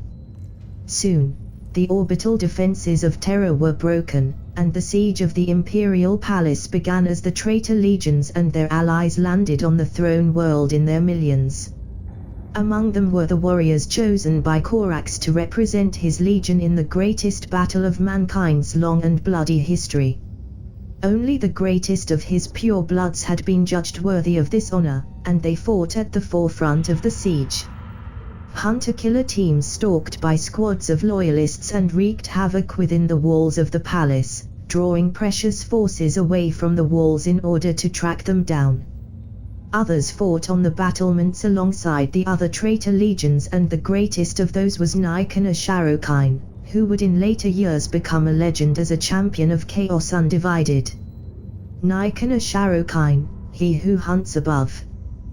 There are few beings capable of inspiring dread in the hearts of a legionary, but Nikon Asharokine is one of them. Taken by the Raven Guard as a child from an unknown world, he was transformed into an Astartes prior to the Primarch's discovery on Kyavara. Soon, he showed incredible ability both at the arts of stealth and with the blade, becoming one of the greatest swordsmen of all the legions, though due to the legion's isolation, this only became clear during the heresy. Unlike most duelists, he specialized in dual wielding, his mind capable of keeping track of the complex dance of both blades as he fought human and Xenos alike. Combined with his talents as a shadow walker, and there was nothing Sharokine could not kill once he was pointed at a target by his commanders. Like all the Raven Guard's veterans of the heresy, Sharo-Kine was changed by the Legion's first journey into the Eye of Terror. He returned armed with a pair of strange blades, forged from an unknown material that does not seem to obey the laws of physics. He also appeared to have fused with his armor, unable to remove it, but also no longer needing any mortal sustenance. During the Siege of Terra, Sharo-Kine fought and killed many heroes of the Imperium, from Imperial Army commanders to Skitra 2 Alpha and up to chapter masters of the loyal Space Marine Legions. When the 3rd and 8th Legions arrived to save the day for the Loyalists, Sharo-Kine fought against Lucius the Reborn and killed him as the son of Fulgrim tried to save a 1,000-son seer named Ravuel Arvida, whom he slew minutes later. During the heresy, Ravuel had written several prophecies that have since come true over the course of the last millennia without exception, leading some in the Inquisition to wonder if there was more to this two particular killings. Sharo-Kine has survived to this day, becoming a dreadful legend both among the Imperium and in the ranks of the lost and the damned. He is said to have become the executioner of the primordial annihilator, the one dispatched by the unfathomable will of chaos to slay its chosen victims. None have ever survived crossing blades with him, nor did any of his targets ever escape his hunt. Yet unlike a champion akin to Sigismund the Destroyer, Sharo-Kine never seems to revel in his triumph, merely moving on to the next target with cold detachment. He might ally with a warband for a time. Whether or not it is led by one of his Legion brothers is irrelevant if it will help him get close to his target, but these alliances never last long, and he himself does not lead any forces. Primitive human tribes across the galaxy whisper legends of the Dark Hunter, the slayer of heroes who stalk the realms of gods and men alike. It is among these feral tribes that the Inquisition learned of the base translation of Sharo-Kine's warp-given title, He Who Hunts Above. The translation loses some of the meaning of the title in the feral tribe's language, which also, of course, differs greatly from the original demonic pronunciation. The title refers to how Sharo-Kine seems to always be greater than his foes, and sent by an entity above even the primitive gods these people tend to worship, whether they are a reflection of the Emperor or a disguise of the ruinous powers. Meanwhile, the rest of the Raven Guard was fighting across the entire Sol system. As Guilliman had predicted, Perturabo had hidden hundreds of small forces. Many of them had come from outside Sol during the heresy and weren't trusted enough to be allowed on Terra. The Raven Guard's full numbers were required to contain them, as well as maintain the blockade of Mars. The Red Planet had been reclaimed by the Iron Warriors at great cost, and Kelbor Hal, Fabricator General and Supreme Leader of the Mechanicum, was determined to honor his oath to Terra just as Terra had honored its to Mars. But unlike what he had promised Guilliman, Corax himself did not take part in these battles, nor did he supervise from his flagship. Instead, the Raven Lord descended upon Titan, fortress of the Grey Knights, accompanied by the worst of the monsters he had created on the way to Terra, creatures so monstrous it was impossible to distinguish them from the Neverborn brought by the Master of Shadows. Leaving the leadership of the system-wide battle to his commanders, Corax joined forces with the Demon Prince Belaka, acting on a prophecy he had received in the Eye of Terror. It is recorded that the Demon Primarch clashed against Janus, the legendary first Grand Master of the Grey Knights. Neither of them prevailed, and the battle ended when one of them, the archives do not record which, withdrew from the duel. The Battle of Titan was the first deployment of the Grey Knights in battle, as well as the first time the men and women chosen by Malcador to be the first Inquisitors fought against the corruption of the warp in their new role. For months, both of these forces fought together, human and transhuman, against the tide of daemons and flesh-crafted horrors led by Belaka and Corax. Losses on both sides were terrible, but the servants of ruin cared nothing for the lives of their soldiers, while every combatant lost by the Imperium was irreplaceable. Yet eventually, victory came to the Imperium. Without Corax to guide them, the commanders of the Raven Guard had failed to prepare for the sudden arrival of the Emperor's children and Night Lord's legions. The two fleets emerged from the woodway and struck the traitor armada with vengeful force.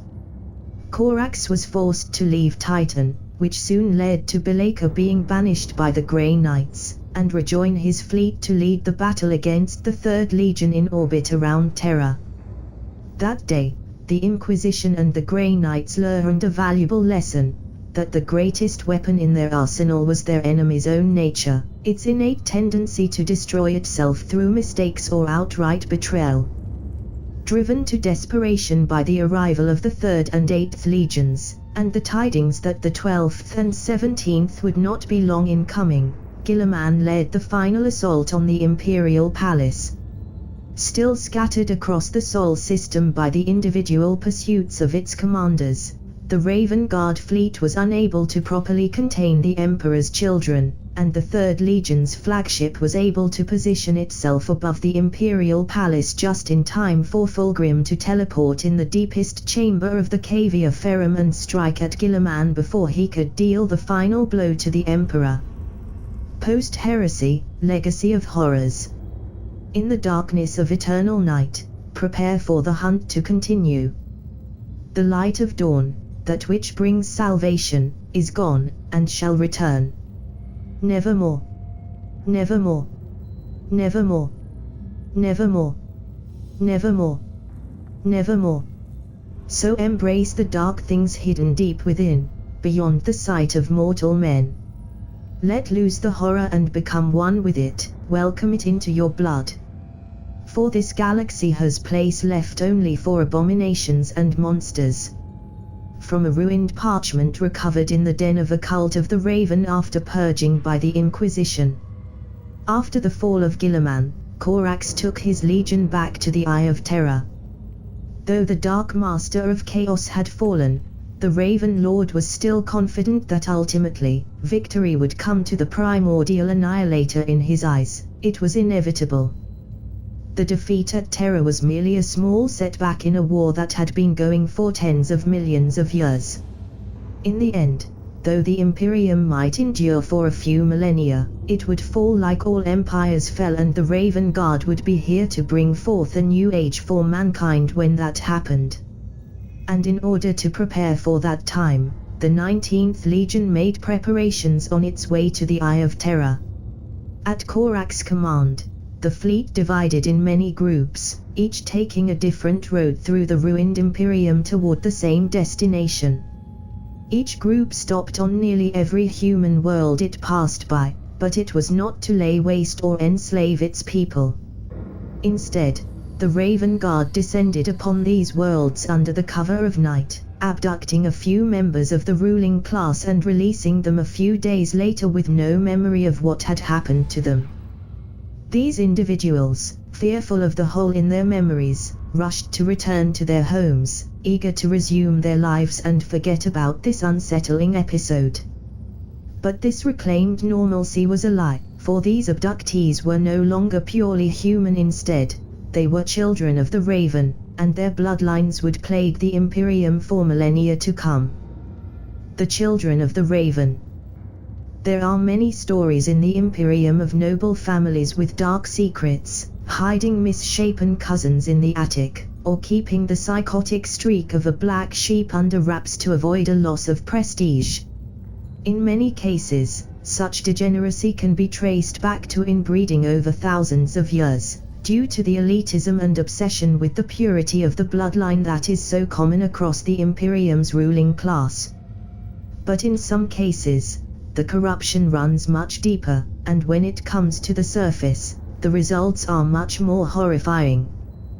These are the children of the Raven, and the Inquisition has worked tirelessly for 10,000 years in order to keep their existence secret. During the Heresy, and sporadically afterwards, the 19th Legion has created the children and placed them in the Imperium, waiting for their work to blossom and cause untold damage and horror. The children are hidden lineages of genetic abominations, humans who carry within them the taint of the Raven Guard's genetic perversion. The root of every such lineage is a single individual, captured and experimented upon in order to place the curse within his genes, a mix of mutation, genetic engineering, and the raw insanity of the warp, often based on a sample from the twisted tech lords of Kyavara. These individuals will then spread their corruption to their children, and them to their own. Only a few of these bloodlines are aware of what they are. The Raven Guards seem to take great pleasure in the ignorance of their tools in the long war against the Imperium. Certainly many an Inquisitor has prayed the Emperor for forgiveness after being forced to kill an entire family down to the newborn in order to ensure the complete purge of a lineage of children. No two bloodlines are twisted in identical ways, but there are patterns that repeat themselves, method to the madness of Corax and his scions. Some strains only cause monsters to appear every few generations, causing a series of gruesome murders suspiciously similar to those described in sealed records of local law enforcements about cases from decades past. These are the sources of many hive legends, telling of werbeasts and bogeymen that prey upon those who wander in the streets after dark. While dangerous to individuals unlucky enough to cross their path, they pose little threat to the Imperium as a whole. Still, many a team of unprepared acolytes has perished under the claws and fangs of the beast responsible for the killings they were investigating, never knowing they were facing the ancient legacy of a demon Primarch. But other bloodlines are more dramatic in the changes they cause, creating titanic masses of twisted flesh, endowed with psychic powers capable of tearing apart the veil of reality and usher in demon incursions of a unique flavor. Such horrible things are often worshipped as gods by deluded cults, praying for the day when they are elevated and brought into the realm of their divine master. These are the strains that, if allowed to reach maturity, require nothing less than a Grey Knight intervention to purge. Fortunately, there are always signs long before things reach this point, and the Inquisition is ever watchful for them. These signs include, but are never limited to, a sudden rise in mutation rates among newborn, specific visions of twisted cities of flesh haunting those psychically sensitive, and hive quakes as the creature's psychic power is agitated by its tormented nightmares. Unfortunately, these signs are also difficult to distinguish from any other source of demonic incursion, which leads to members of the Ordos unaware of the children of the Raven facing them unprepared for what awaits them. According to the Grey Knights, the incursions caused by the children are strange indeed, for they do not so much bring demons onto the world of matter as twist all flesh caught within them until it is all but impossible to distinguish what was once an imperial citizen from a horror birthed in the Sea of Souls. While some children of the Raven revel in their impurity, most have no idea of what they are, and react to the changes in their flesh with horror and disgust. In some cases, their kin might have kept records of the previous occurrences of this family disease, which might help deal with the transformation but will never provide any cure, for there are none. Many turn to prayer, calling upon the God Emperor to save them, but their souls are damned from before they are even born, and their fate is inevitable. Only through death can they avoid succumbing to the monster within. Even those children lucky enough not to manifest the traits of their line are still haunted, tormented creatures, their nights plagued by nightmares of blood and madness. Few live long lives, though it is rare indeed that they kill themselves before having sired children of their own, ensuring the continuity of their accursed lineage. Some of the greatest heretics the Imperium has ever known have risen from their ranks, as the corruption of their family, unable to express itself through their flesh, instead took hold in their mind. Every bloodline of the children has a distinct pattern to its manifestations, a set of criteria both genetic and mystical that determines whether or not any individual will express the strain. Some families attempt to uncover this pattern in the desperate hope of preventing further manifestations, but these efforts never work out. In recent times, with the threat of the gene stealers discovered by the Ordo Xenos, there have been some incidents of the two threats being mistaken for the other. However, it has been found that the children of the Raven are immune to the gene stealers' kiss, the repugnant method by which the Xenos infects another being with its foul genetics. The Raven's blood, it seems, does not tolerate any other influence upon those it has claimed as its own. A small cabal of radical inquisitors who have dedicated their lives to rooting out the taint of the children have used this to their advantage in a truly ruthless manner. They use captive gene stealers to deliberately infect members of families suspected of carrying the Raven Lord's touch. For while no one has ever managed to create a mean to reliably test someone for the taint of Korak's corruption, there are ways to detect the genetic taint of the tyrannid brood.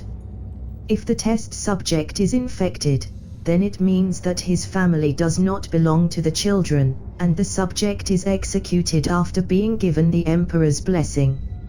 If he is not, however, then his entire bloodline must be purged. Some other inquisitors decry this practice as both inhumane, wasteful, and potentially dangerous. They believe that it is possible that some humans are just naturally immune to the gene stealer's corruption, a gift that could be very useful to mankind, but that these radicals threaten to make extinct. Still, this practice is a lot less dangerous and morally tainted than the few radicals who go as far as employing the services of children in their warband, keeping them under control through a variety of means. Their mission complete, the warbands reunited in the Eye of Terror, and the 19th Legion followed its Primarch toward their new home world. There they built their fortresses, and the apothecaries constructed the ignominious demonic incubators from which the spawn marines would emerge for thousands of years to come. This construction, however, didn't go smoothly, as the influence of the Eye of Terror caused the spawn marines created to be almost all too mutated to even carry a weapon. Without their cannon fodder, the Raven Guards could not expand their domains in the Great Eye as the other legions were doing at the time. As a result, when the Legion Wars erupted between the Blood Angels and the Imperial Fists, and then spread to the rest of the Eye, the Raven Guard took little part in the conflict. After a few attempts to attack their home world ended up with the broken survivors fleeing for their lives, the rest of the traitor legions learned to stay away from the territory of the 19th. But the Legion Wars would also bring the Raven Guard the solution to their recruiting problems. The beginning of the Legion Wars within the Eye of Terror caused the end of the Clone Wars outside it, and the arch-renegade Fabius Bile found himself hounded at every turn. Seeking to avoid the wrath of both Blood Angels and Imperial Fists, he came to the Raven Guard. With him came the remnants of the Black Legion he had created from the corpse of Horus Lupercal. An alliance was forged between Korax and the Clone Lord, with the Raven Lord offering asylum to the former chief apothecary. Bile learned much about gene-smithing, cloning, the creation of Astartes, and the true nature of the warp and how to manipulate it. In return, the renegade child of the Emperor helped the apothecaries of the 19th Legion stabilize their spawning incubators against the mutating energies of the Eye of Terror, finally allowing the Raven Guard to replenish its ranks with tens of thousands of spawn marines. Eventually, Bile and his Raven Guard hosts parted ways. But, surprisingly, this separation wasn't violent, ending in fire and betrayal as so many covenants do among the damned. The Clone Lord realized that, while his interests and the apothecaries laid in similar directions, their ultimate goals differed. Bile's goals then and perhaps even now, though the mind of this madman is impossible to know, to create a new, stronger human form, one that would be able to survive no matter what, even without the aid of chaos. The Raven Guard, however, wants to fuse warp and flesh into a perfect union, allowing mankind to evolve into something beyond mortality. The Clone Lord saw the Dark Gods as nothing but pretenders, false divinities holding trillions of souls in thrall through lies. This blasphemy against the primordial truth could have caused him to be slain by the Raven God, and yet they did not.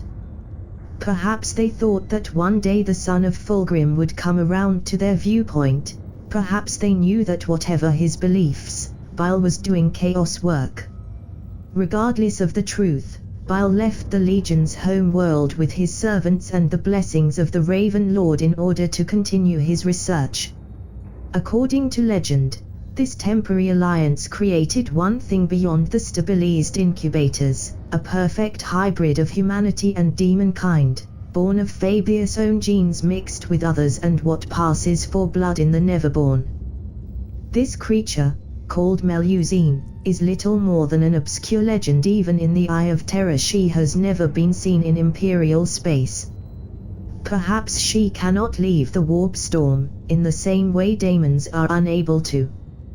What is certain is that the Raven Guard's apothecaries still believes in her existence, and search for her across the Eye, thinking that within her blood lies the secret to the union they have been seeking for 10,000 years. To this day, the apothecaries of the 19th Legion lament their separation from Fabius Baal, heretical as his views on chaos might be. They respect his insane genius immensely, and are still hoping that someday, the Raven Guard and the Black Legion will join forces to bring their horrifying wonders to the galaxy. The Clone Lord finally illuminated on the primordial truth.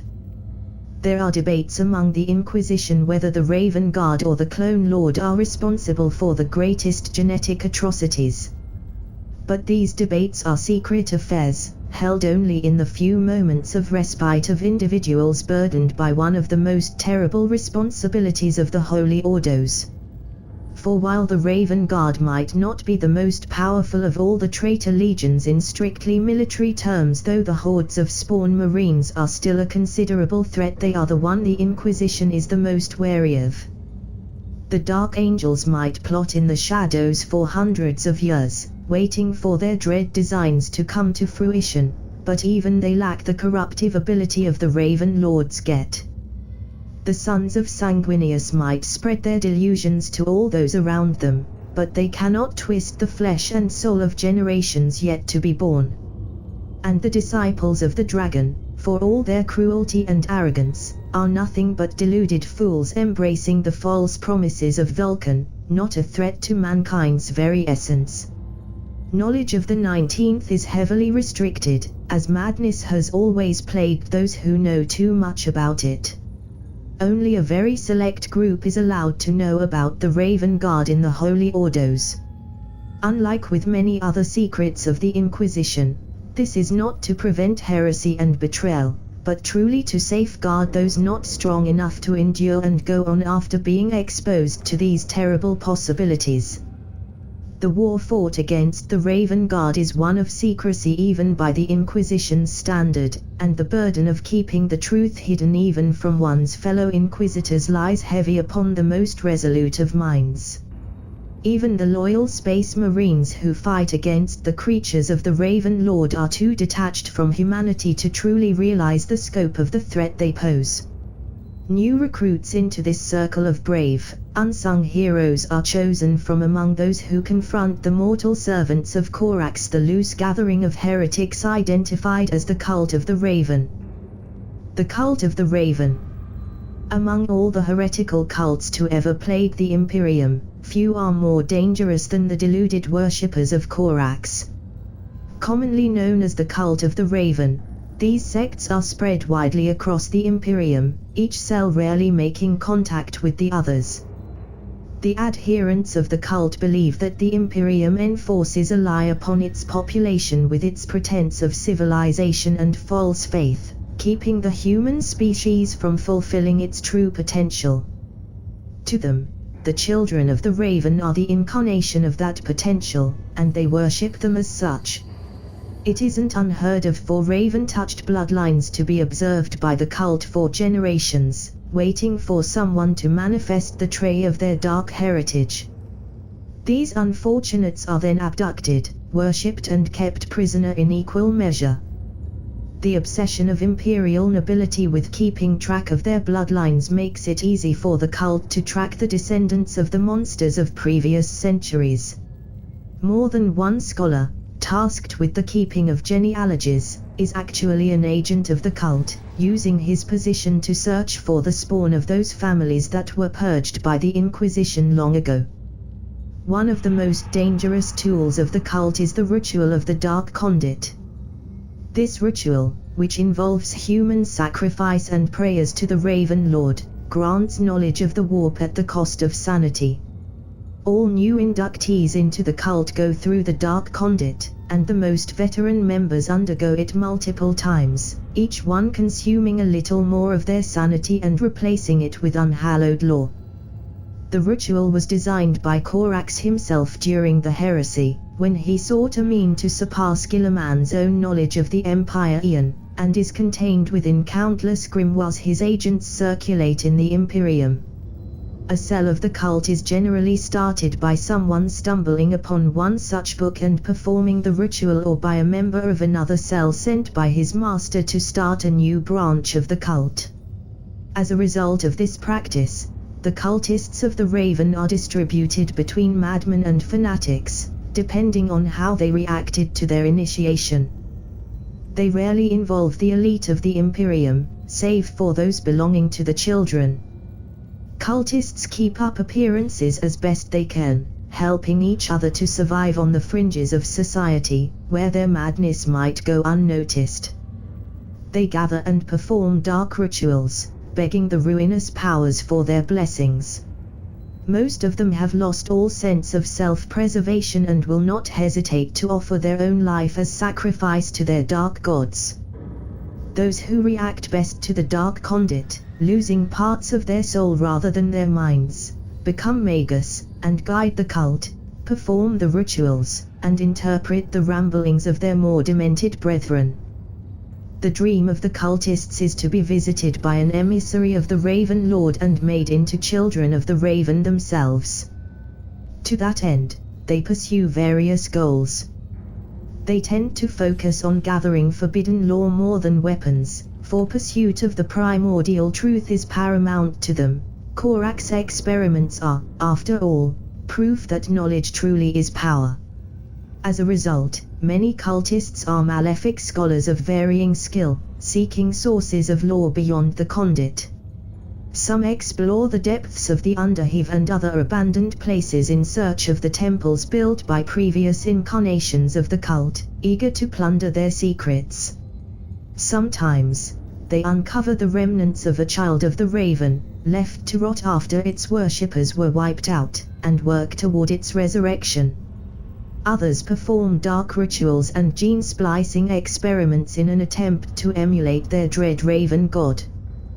The cultists also target other heretical groups worshipping the dark gods, stealing their relics and torturing their leaders for their own unholy knowledge. One of the tasks of the cult, whispered to them by the demon Primarch through the Dark Conduit, is to help spreading the children of the Raven across the galaxy. Female cultists will seduce the sons of known bloodlines before vanishing to rear the child into the cult, where it will be the focus of attention. Seen as a direct link to the cult's masters, these damned souls are regarded with reverence and jealousy alike.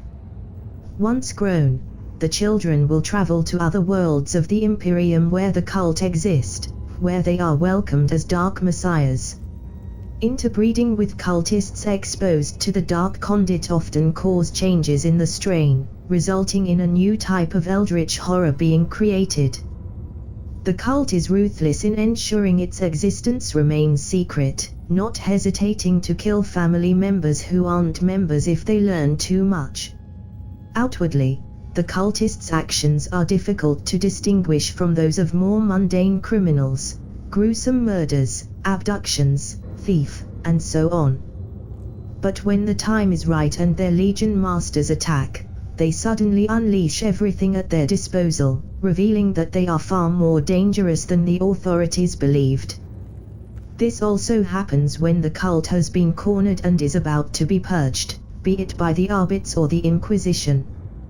Witches, mutants and demon hosts are set loose, and waves of madness spread across the planet as any children the cult might be keeping are driven into a frenzy.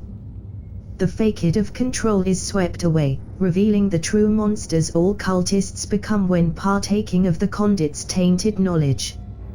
Driven mad by the revelations of the 19th Legion, they will never flee or surrender once pushed into the open, embracing death in the service of their foul god rather than risk facing his wrath. The greatest event involving the Raven Guard and its servants since the heresy was the War of the Living World, which happened at the dawn of the 37th millennium, a few centuries after the end of the Age of Apostasy. Using the atrocities of Vandy as cover, an extensive cabal of children and cultists of the Raven had gathered in a single organization. Their purpose was to breed different lineages of the children of the Raven together in order to create what they believed would be a perfect being. This was a massive undertaking, involving resources gathered and hoarded for several thousands of years. Children of the Raven were involved both as test subjects and as sponsors, using their position within the Imperium to seize resources and locations where the blasphemous experiments could be conducted. At first, the results were both wondrous and terrifying, with creatures of unprecedented psychic potential or physical might being created. The Raven Guard Legion itself took notice of the efforts of its mortal servants, and a handful of apothecaries traveled across the galaxy to join their skills to the endeavor. Eventually, the Cabal decided to gather all of its eugenic programs to a single location, a nearly forgotten planet in the Maxil Beta system. The planet had no name save for a meaningless combination of numbers and letters in Imperial records, and even that was quietly erased by the Cabal's influence. The things created in the gene labs of this facility were incredible, and the Legion dared to believe that, at long last, the time had finally come to destroy the Imperium using the results of the work being performed there. But before their dread ambitions could be completed, the psychic waves radiating from the planet alerted the Imperium. On Titan, the prognosticators of the Grey Knights sensed the threat that was growing in Maxil Beta, one that had already surpassed the ability of their order to deal with without gathering the full strength of the chapter in one single location. Even as the fires of the Age of Apostasy were dying down, such a thing was impossible, and so the Grey Knights called for assistance. Such was the magnitude of the threat foreseen by the prognosticators that the host assembled counted forces from several loyalist legions as well as entire regiments of the Imperial Guard and thousands of the newly created Sisters of Battle. Together, this army was an example of the strength of the resurgent Imperium after its slow diminishment under Vandy's rule. The journey through the warp toward Maxil Beta was difficult, as the psychic echoes of the horrors bred by the cultists set the Sea of Souls in turmoil. Many ships were lost, and all suffered from a plague of nightmares and madness among the crew. Demonic incursions occurred every time a Geller field so much as flickered. The Imperial Guard transports suffered most of all, for they lacked the wards of the Grey Knights or the burning faith of the Sisters of Battle. In fact, the campaign would help solidify the place of the Adeptus Aurorites in the Imperium, despite the doubts of many, most famously the Word-Bearers. When the fleet finally arrived, it did so piecemeal, as its various elements had been thrown away from one another by the currents of the warp. Fortunately, the heretics hiding in the system had relied on secrecy to protect them until their great work was complete, and had little in the way of defenses. Only a handful of 19th Legion ships and vessels stolen from the Imperial Navy patrolled it against intruders and lost travelers, ensuring no word of the facility got out. The void battle began dangerously for the Imperium, as scattered groups of ships were attacked by the system's defenders. But as more ships arrived, the tide of battle was turned, and the Chaos ships fled to the edge of the system, leaving the path open to the actual planet. Individual labs were scattered across the surface of the planet, each breeding different manners of horrors within its walls. The Imperial commander's strategy was to destroy these factories of abominations one by one around the landing zone in an increasing circle until the entire planet was cleansed. As soon as the first troops touched ground, however, things took a turn for the worse. The cultists had had time to prepare, and they let loose a host of nightmarish creations upon the Imperial forces. Thousands died within hours, but progress was still made, and several of the laboratories and flesh pits were purged with fire and blade. Then, the leader of the cultists, a child of the Raven who had once belonged to the highest Imperial nobility, made a decision that would have terrible consequences. This arch-heretic, known only as Ambrosius, had been the one who had first started the Cabal centuries ago, his unique manifestation of his tainted bloodline keeping him alive for all that time without visible degeneration. As the Imperium pressed on, he deliberately sabotaged the containment of the worst creations of the breeding programs, allowing them to rampage freely, killing hundreds of heretics in minutes. The death toll made the warp boil, fueling yet further mutations among the creatures, which in turn increased the agitation of the warp and on, in a vicious cycle. Eventually, the laboratory's creations devolved into one giant mass of still living flesh that spread across the entire planet. And at the center of it all stood Ambrosius, the only one to have retained his own mind amidst the degeneration and madness. The child of the Raven had taken control of the world-sized cancer, and was guiding it toward the Imperial forces. Meanwhile, the Raven guards still present on the planet left, abandoning the efforts of their servants rather than risk being subsumed by their own unholy creation. Not even the bravest servant of the Emperor could be expected to face such a nightmarish tide of flesh, and the Imperium was forced to abandon the planet after thousands of Imperial guards and Sisters of Battles were claimed by the abomination crawling on its surface. Yet the Grey Knights sensed that the psychic potential of the single organism was growing by the minute as its central mind Ambrosius assumed more and more control over it. Already the warp in Maxil Beta was on the verge of breaking through the veil of reality. Should Ambrosius fully take control, he would become something very much akin to a god, something the Imperium had no hope to match. And so, the Grey Knights launched a final, desperate raid on the planet's surface, aiming to destroy the body of Ambrosius and annihilate his consciousness with a combined psychic assault. The Brotherhood of Grey Knights deployed for this was under psychic attack as soon as they teleported on the planet's surface. Ambrosius detected them immediately, and sent hordes of shapeless horrors after all.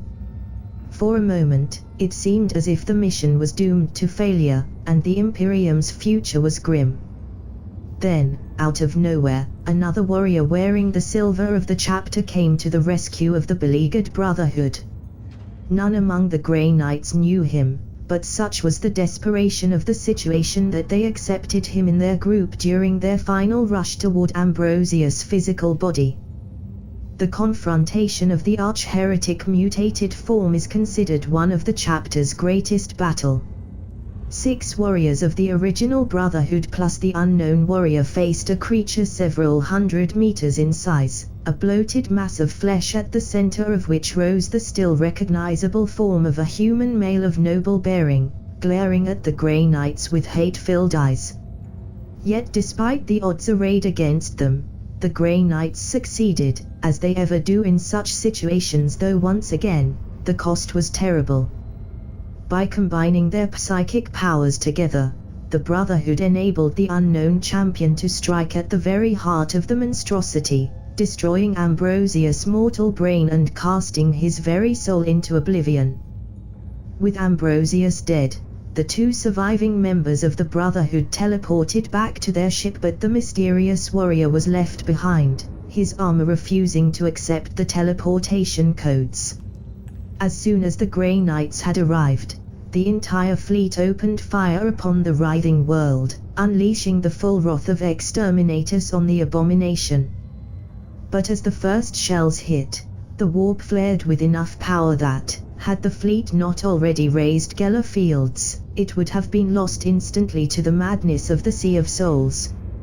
Even with the fields raised, every psychic soul among the Armada heard the same cry, as the living world proclaimed its existence to the galaxy, sending waves of insanity and heresy across the stars.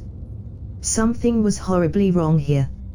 It wasn't the twisting tentacles that rose from the ground, nor the fanged mouths that opened on every surface to scream their agony and madness. It wasn't the millions' eyes staring at him from all directions, nor the half-formed things that clawed their way out of the flesh only to die within seconds of claiming their freedom. It took a moment for the Silver Warrior to realize what exactly it was that gnawed at his subconscious, until he saw it, the date on his helmet display. It had synchronized with the systems of the Brotherhood he had met, its chromes rendered useless during his journey across the warp. The date was 2,000 years before he, Kaldor Drago, had become a Grey Knight. His mind reeled at the realization, even as he continued to fight his way across the twisted flesh surrounding him, for to stop, even for a second, would be a death sentence. Pieces fell together, the looks the ancients of the chapter had given him as he rose through the ranks, the laughter and mocking insults of some of the daemons he had fought. From the very beginning, his chapter had known that his fate would bring him here, on this infernal, living world. It was duty that held him together. Duty that made him go on even after learning that his doom had been foretold and written in stone long before he had even been born. None of it mattered. All that mattered was that the Emperor's foes be struck down. If he was to be trapped on this world for the rest of eternity, then so be it. He would fight all the way to the end of time itself if necessary, for that was what the Emperor demanded of him. And then the planet spoke with hundreds of different voices, booming and echoing in his mind, all saying the same three words, over and over. We are Malice. When the scream faded, the planet was gone, swallowed into the warp. It took many years to suppress the full effects of the living world's birth cry, for every system in 100 light-years radius had been subjected to its mutating madness. Brotherhoods of Grey Knights fought alongside warriors and seers of the Thousand Suns, while an imperial effort on the scale of the Crusades was deployed but never recorded in official archives. The War of the Living World is known only to the Grey Knights, the Inquisition, and those loyal legions who took part in it. As this war was being waged, a new shattering revelation was uncovered by the Grey Knights. The unknown warrior that had saved the last, desperate raid upon the laboratory planet was, indeed, of their chapter, but he was one that would not even be born for another 2 millennia, Kaldor Drago.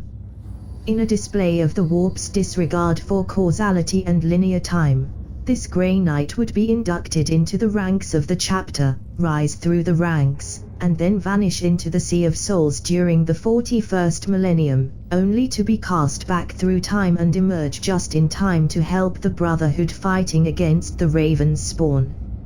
Ever since then, Kaldor Drago's fate has been bound to the living world. For the living world, also known as Malice as its many, fractured minds call themselves, has since become a recurrent threat to the Imperium. This sentient demon world emerges from the Empire Aeon at unpredictable intervals across the galaxy, bringing madness and mutation upon the worlds that fall under its baleful glare. When this happens, Drago also appears on afflicted worlds, fighting against the minions of the planet with all the strength and devotion expected of a Grey Knight, before being dragged back onto Malice's surface when the planet returns to the warp. There, he continues the fight, on, and according to the legends of the secretive chapter, forever. Even while hidden away in the warp, Malice sends visions across the galaxy, twisting the minds of the unfortunate who receive them and transforming them into debased cultists who work obsessively to bring the stars in alignment and call forth their horrifying god from the depths of the Sea of Souls. These mortal agents, who call themselves the sons and daughters of Malice, are also known for their unholy ability to shape their own flesh in a fluid manner, turning from normal-looking humans to horrific monsters in mere seconds. The exact meaning of alignment is unclear, but the cultists attempt to spread their terrible gifts to as many others as possible, designing dread plagues of mutation that seem to draw the planet closer, as if like called to like. The Sons of Malice are also sworn enemies of the cult of the Raven, and the 19th Legion in general, as Malice feels nothing but hatred for those responsible for its creation. This has led Corax to forbid his cultists from ever attempting to breed the children's bloodlines together, lest another such threat to his own designs be created. The power of the living world has drawn a handful of sorcerers, not all belonging to the Raven God, and not all of any human strand, to seek a way to bind the planet to their own will. They believe that there is a pattern to Malice's manifestations, as evidenced by the activities of the planet's cultists, and that uncovering it is the key to their dark ambitions. Even a group of inquisitors has fallen victim to the empty promise of the living world's power. Scattered across the galaxy, this cabal of radicals believes that Malice can be turned into a weapon of incredible power in the eternal war against the archenemy. But like all such attempts, this is doomed to fail as the Inquisitors succumb to the insanity of the living world, whose countless minds are ever fighting against one another for supremacy. While the abomination of Malice is the Raven God's most terrible creation that we know of, it is far from being the only ancient evil born of their unholy practices. The deepest vaults of the Inquisition contain stories of the Crusade of Monsters, the Horror of Apis, the Gulking of Handratu, and countless others. Yet during all this time, not once has Corax himself left his lair in the Eye of Terror. According to captured prisoners, the demon Primarch is still torturing the lords of Kayavara, endlessly killing and bringing them back from the dead by fell sorcery. But even the most skilled of his apothecaries and sorcerers eventually fail to return the wretched creatures to life, and their number has been dwindling over the course of millennia. This dread countdown to zero worries the Inquisition, who does not know what the Raven Lord will do after the last of his old tormentors is finally freed from its torment. Even as the creature's blow sent him flying and crashing against the wall, Eisenhorn's keen instincts noted the marks that revealed its nature.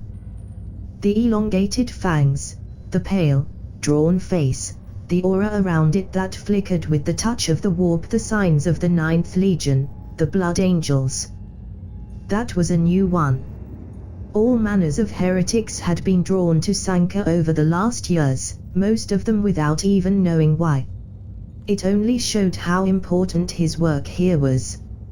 Thorn wishes Talon, he said, his psychic sending as weak as his voice.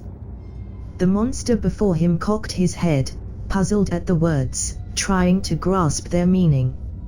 It distracted him just long enough. The kinetic blast ripped the traitor Astartes apart, scattering him to fragments of equally warped flesh and armor.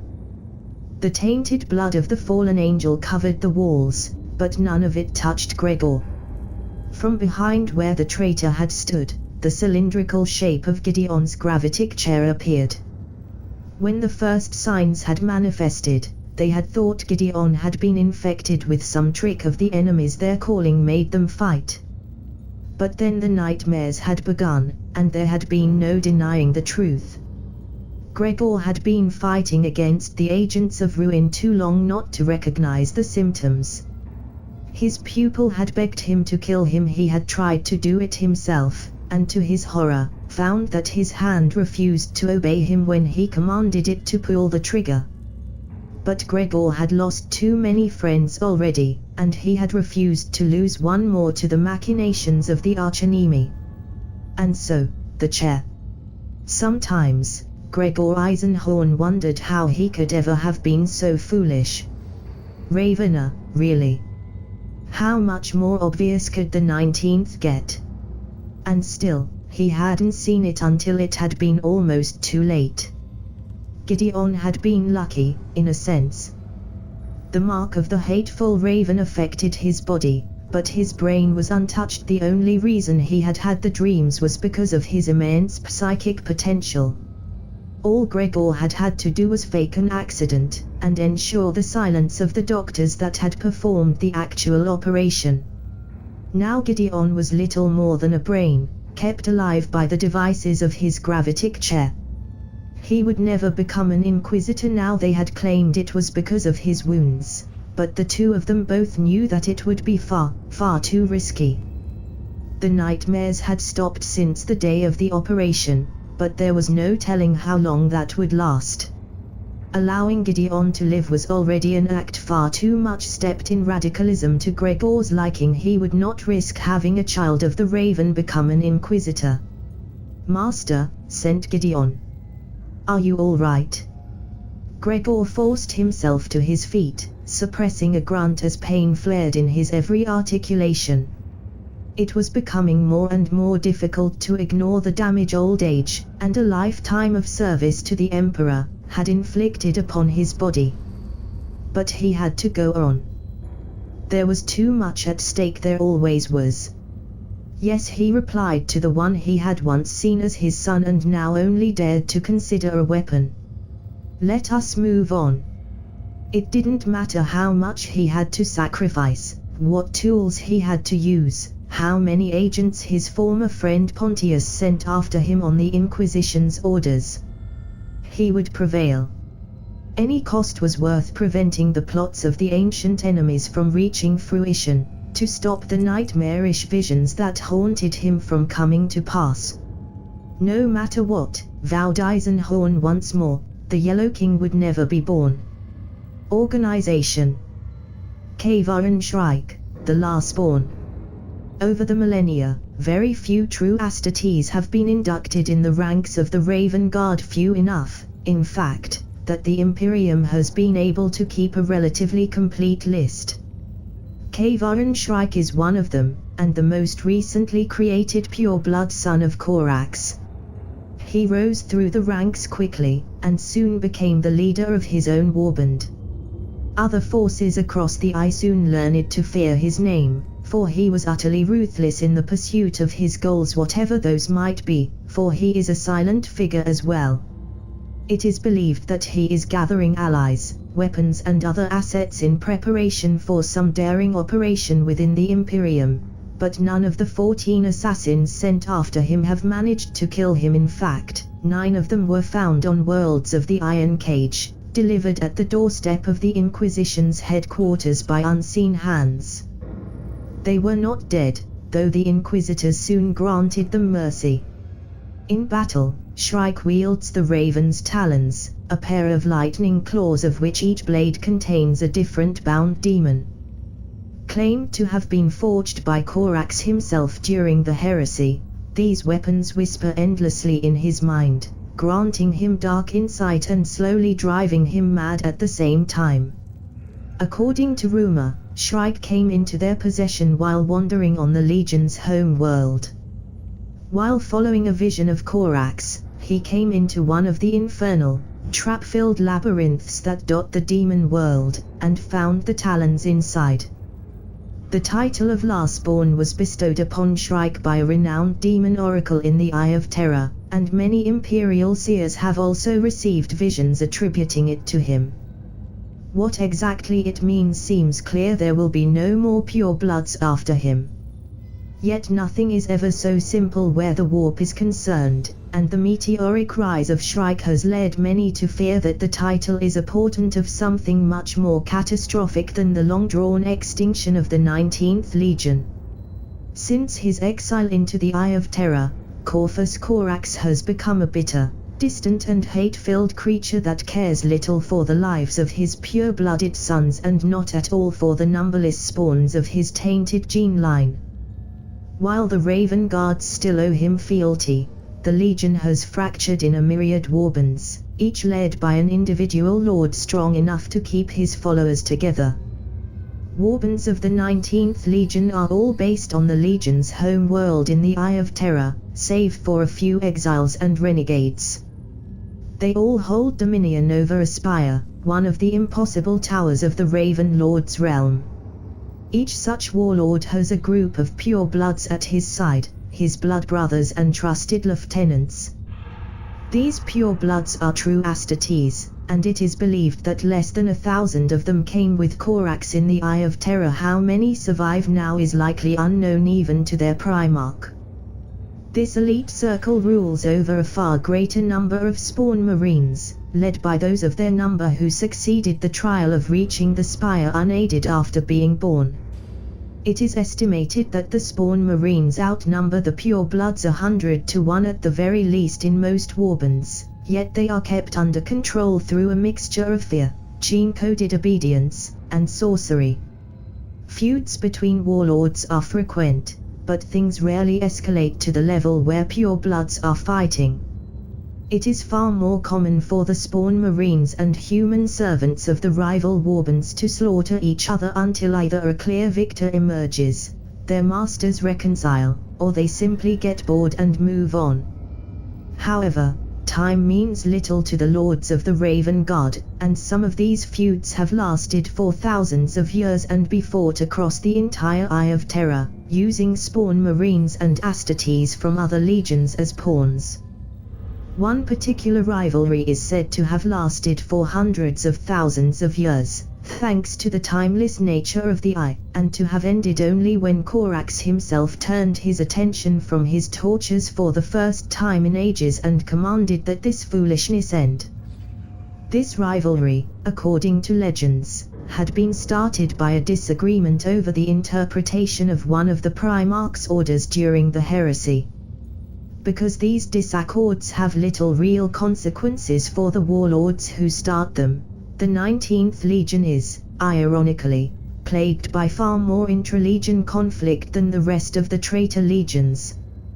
This has resulted in the Raven Guards having a dark reputation in the Eye as uncaring and cruel, and not to be trusted, for all outsiders are to them nothing but pawns in their own twisted, pointless games. That is in many ways true, but those Raven Guard warlords who are still focused on prosecuting the Long War find that this reputation makes things more difficult for them. In the Eye of Terra, where trust is in scarce supply, and paranoia and betrayal are ways of life, the sons of Corvus Corax are perhaps the most distrusted of all. Alliances with the Ravens are rare, and the few who have managed to gain a few allies from other traitor legions make sure to maintain these bonds, ironically being far more reliable than most other so-called allies in the Eye. The Apothecaries of the Raven Guard. Of all the traitor legions, the Raven Guard is the one with the most respect for its apothecaries. Unlike others, the members of this accursed group have kept the title they used during the Great Crusade, though their duties have extended far beyond the healing of their brothers and the preparation of the next generation. In fact, they have all but abandoned these last two activities, instead focusing on continuing the abominable work of their gene father. All apothecaries of the 19th Legion have the same distinctive appearance. They wear a cloak of grey material above their black armor. The nature of the material varies, from leather to warp-created tissue, and their helmets, which they never take off, display a prominent beak akin to the masks worn by the plague doctors of old Earth. Most of them carry at least one or two weapons, though only small ones, that do not bother them, like a pistol and a combat knife. Vials and surgical tools hang from this mantle, some of which can be used in battle to devastating effect.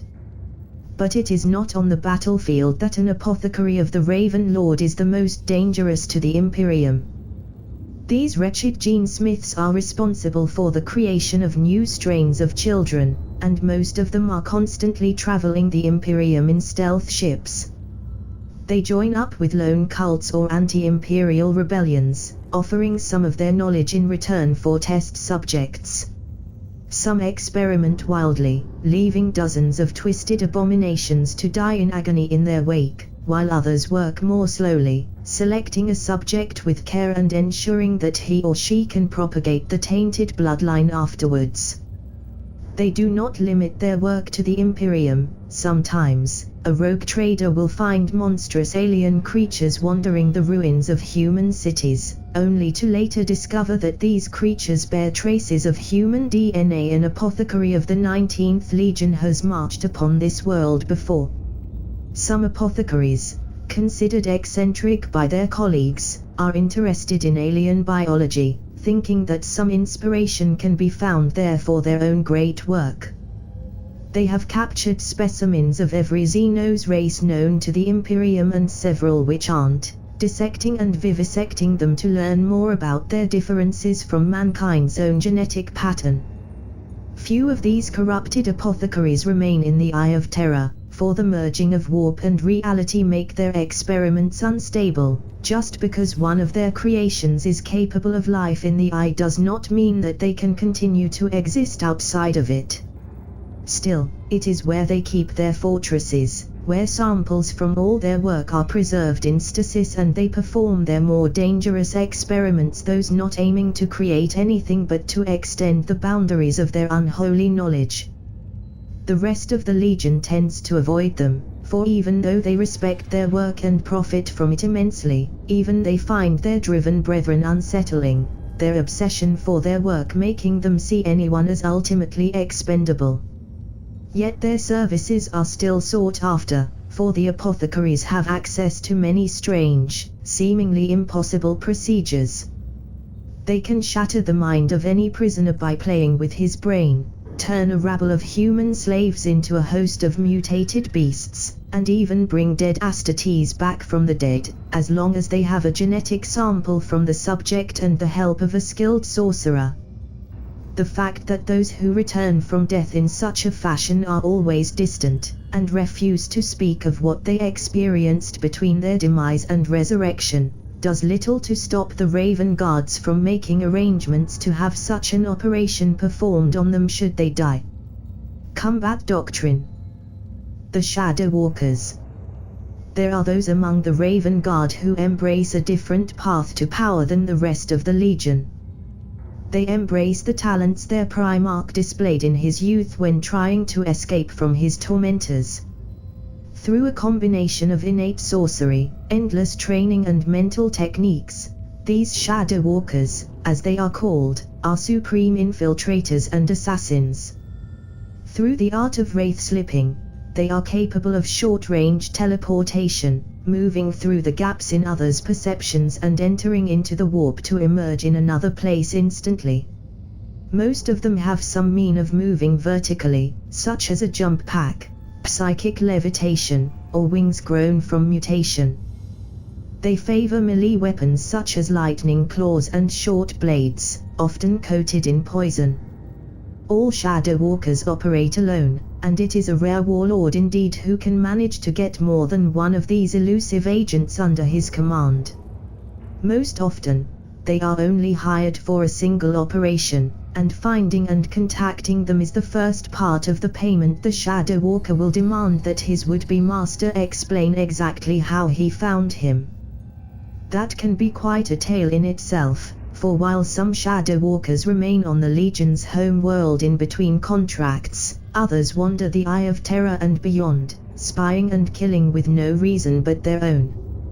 Some warlords use sorcery, while others employ specifically bred genetic aberrations to track the spoor of their target across the very stars. But the services of a Shadow Walker are generally considered worth such effort.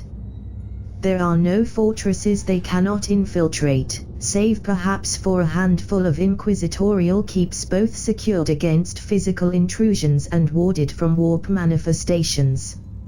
Most warlords ask the Shadow Walkers to kill a specific target, or to perform any other act of sabotage behind enemy lines.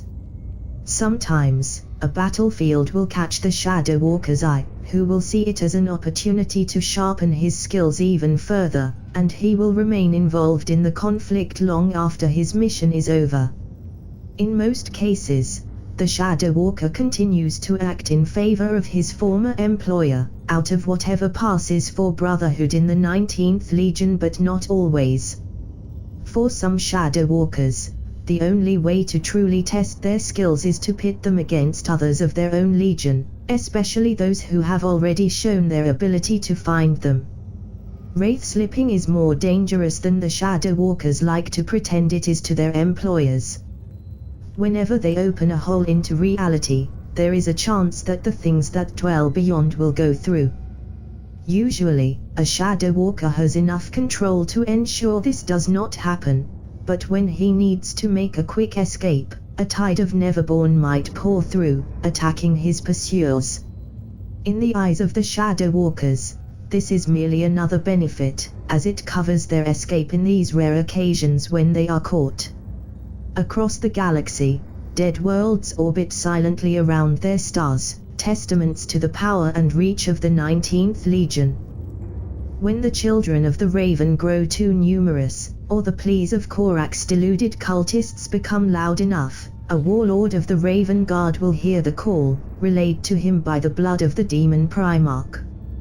Through deals with powerful demonic entities from the deepest parts of the warp, the sorcerers of the Legion guide the Warban's ships beyond the Eye of Terror. Thankfully for the integrity of the Iron Cage, these rituals only function if the destination is a world already touched by the Raven Lord. While the Purebloods journey in Legion ships, the Spawn Marines and the Bolter Fodder are packed into reclaimed Space Hulk. These vessels are more than enough to crush a local defense fleet, wiping out all opposition to planetfall, which is when the true horror begins. When the Raven Guard goes to war, monsters of many forms are roused from their slumber. The clans of gene-bred horrors that dwell in the bowels of their ships are driven out by squads of Spawn Marines and herded toward the enemy.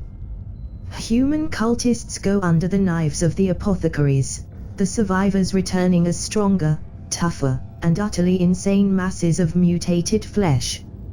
Along these disposable troops come the Spawn Marines, who bring some manner of discipline and order to the first wave. Then, once battle is joined, the Purebloods go to war themselves, striking at the weakest points of the enemy line. Those who face such an onslaught are forced to confront visions from the blackest of nightmares. Only the bravest of Imperial regiments can stand their ground before the spawn of the Raven Lord, and even they are expected to take considerable losses in order to even hold back the Chaos Marines. Adeptus Mechanicus forces fare better, thanks to their troops being almost entirely fearless, but even they are not immune to the madness that walks alongside the Raven Guard. Ever since the discovery of the dreadful obliterator virus by a forefather of the Salamanders, the Raven Guards have attempted to use it for their own experimentations. It is frequent for their apothecaries to carry samples of this warp-borne contagion of the machine and flesh on them, unleashing them upon the ranks of Skitratu and observing the results. While the Spawn Marines are inferior to true Astartes, their number and horrific appearance make up for that when facing mortal foes. The fear caused by their transhuman presence is only increased by the infernal nature of some of the creatures fighting at their side. The sorcerers of the 19th Legion are skilled demonists, and the creatures they bring into the material plane are unlike any other Neverborn. These daemons are bound to the Legion on a primordial level, for they were created by its many atrocities.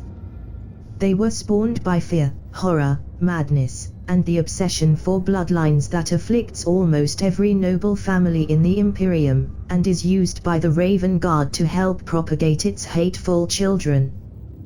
The ultimate goal of a Raven Guard invasion is to drag the entire planet into the warp so that the population will either die horribly or be transformed into something the apothecaries can use for their experiments. By releasing their pet monsters and performing depraved rituals, the sons of Korax thin the veil, ultimately breaking it completely in a cascade of sacrifices and demon summoning. This process can take months, during which the Imperium can and must strike if it hopes to ever reclaim the planet. But in the wake of a defeated Raven Guard raid, the only option is often to just kill every survivor of the local population. After all, there is no telling who could be infected with genetic corruption that will only reveal itself generations later.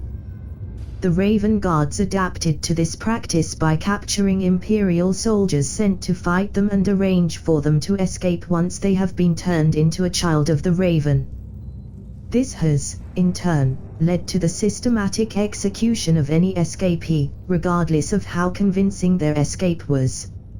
Again, the apothecaries adapted, and now perform their operations on the very battlefield, leaving transformed soldiers who only look like they have been wounded, albeit gruesomely.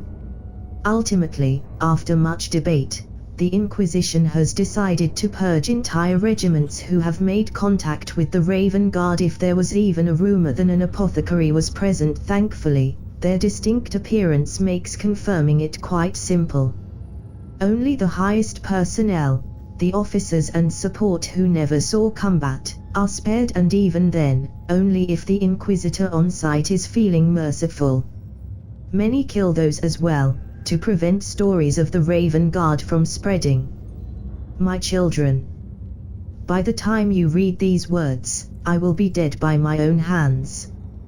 The coroner will have no trouble establishing the cause as suicide by bolt pistol. I leave behind this letter so that you know why I have been reduced to such a dramatic extremity, and what must be done if the horror I have brought upon our family is to be stopped from fulfilling all of its dread potential. Read this letter carefully, and then destroy it and never mention it again, for if its contents were to become known to the wrong kind of person, your lives would be in great danger. In my youth, I served in the Imperial Guard, as is required of any scion of our noble line. For 20 years I fought in the name of the God Emperor, until wounds taken in performing my duty made me unable to continue my military career, and I was returned to our house 10 years before the normal date. There was no dishonor in such a recall, however, for the injuries I had sustained were grave indeed. Or at least, that was the story everyone but me believed in. The official reports say that I was captured and tortured by rebels who had rejected their local governor's authority after his gross incompetence brought economic ruin to the planet. And truly, that was the enemy we believed to be fighting. But the truth was different. Oh, the governor was incompetent, and his actions were doubtlessly responsible for the civil war that had required our intervention. But there was something more at play, and I found out when, as I laid in bindings in the rebel stronghold, a terrifying giant clad in black, tainted armor came for me. This giant bore the mark of the raven upon his shoulder, and it was him, not the rebels, that broke my flesh in some horrible and blasphemous experiment. For how long I remained in that dreadful chamber, I do not know. Time lost all meaning then, becoming a patchwork of agony and horror. Many times I prayed that death would take me at last and release me from my torment. But I was still alive when, at last, my comrades broke into the rebels' fortress and killed all of these vile traitors to the God Emperor's will. When I later inspected the reports, I learned that no trace of my raven-marked tormentor had been seen. I fear he fled long before the battle was lost, abandoning his former allies to their fate, in order to continue his dread work elsewhere. The assault teams found me still bound to the operation table, surprised that I had survived. They thought my wounds to be the marks left by torture, and I, to my eternal shame, did not told them the truth. Cursed be my folly, and cursed be my cowardice. I should have denounced myself and embraced execution at my commissar's hands. The records would have been edited to show my honorable death at the enemy's hands, of that I am sure. But I did not, and as a consequence, all of our bloodline is now tainted. You carry in you the same mark I bear, the heretical touch of this raven-cloaked horror. He placed a monster within me during these hateful nights on the operation table, infected me with some vile plague that has been festering inside of me for all my years since, slowly growing. In these last few months, I have been afflicted with violent impulses that are responsible for my recent distance toward you. I feared to hurt you, my beloved children. I have felt my flesh twist and my bones creak as the beast within attempts to reshape my body. I believe I have managed to resist it so far, but in truth, I am not certain. In the fevered dreams and visions that come with the beast's rising influence, I can sense it in you as well as within me, slumbering, dormant, but present nonetheless, with all the dread inevitability of the stars themselves. In time, the beast will awake inside you just as it has in me, and then into your children. That is why I beg you to have no child of your own. Do not bring into this world another soul, only to inflict upon it the curse of our family. Let it die with you, that we might take some cold comfort in the knowledge we dragged this horror with us into the grave. Worry not for the shame that might bring to our name. Emperor knows my own sins have already tainted our lineage beyond any hope of redemption. Even now I sense the beast growing inside me, tearing at the walls of my mind, trying to take over. I will not let this happen. I cannot let this happen. There is so much more I want to tell you, but there is no time left at all. I love you with all of my heart that remains true and untouched by madness and corruption. God Emperor, give me strength. If my soul cannot be saved, then grant your divine mercy unto my children, for they are innocent of my crime. Give me strength. This letter was recovered next to a bolt pistol with a full clip, from the mansion of the redacted noble family in Hive, redacted, by the Arbit's squad sent after reports of terrible animal screams.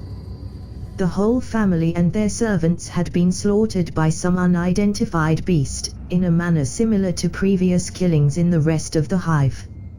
A few days later, the creature responsible was found and shot in the Underhive. Later analysis revealed that it shared some genetic sequences with the redacted family.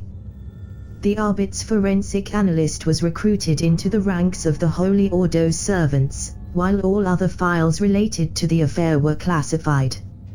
Inquisitorial Report 2282-8964, Ordo Hereticus. Home world. Here there be monsters. Ancient Terran saying. If the demon world the Raven Guard has claimed as its home within the Eye of Terror has a name, it is not one fit for mortal tongues to speak and mortal minds to know. Any attempts to scry it by imperial psychers have resulted in hideous madness and death, if not outright possession and transformation into an abomination of twisted flesh. Even the Thousand Sun Seers suffer when trying to do so, their minds rebelling at the terrible vistas they behold, and the rubric is barely powerful enough to spare them degeneration, while they remember nothing of what they saw afterwards. All information comes from captured traitors, and is thus highly doubtful. According to these accounts, the home world of the 19th Legion is a place of shadows and nightmares, where impossibly high spires are inhabited by the Legion's purebloods, while the ground is covered with the spawn marines and the other abominations created by the dread experiments of the Raven Lord. All life is tainted by Korak's dark genius and saturated with the fell energies of the warp. Huge, half-manifested daemons watch over the planet, hanging from the spires above the spawn marines as they fight for their survival, feeding on their emotions and pain. In this state, only the psychically gifted then see them, which is a small mercy for the multitudes suffering below. Known to the Raven Guard as the Wergelds, these Neverborn are both as powerful as a greater demon and nearly mindless, contenting themselves with feasting on the bounty provided by the demon world. Sometimes, however, a sorcerer of the 19th Legion will bind one of them into service, bringing it across the stars to serve as a powerful, if somewhat unreliable weapon. Every Wergeld is unique in aspect, though they all share some common traits: their huge size, which goes from that of a land raider to the immensity of a warlord titan, a bloated belly reflecting the abundant sustenance provided by the demon world, and horrifying attributes that can drive common men insane in seconds. Like all demon worlds, the planet is shaped by the minds of those who dwell upon it, and like all home worlds of the traitor legions, there is no mind stronger than that of the demon Primarch.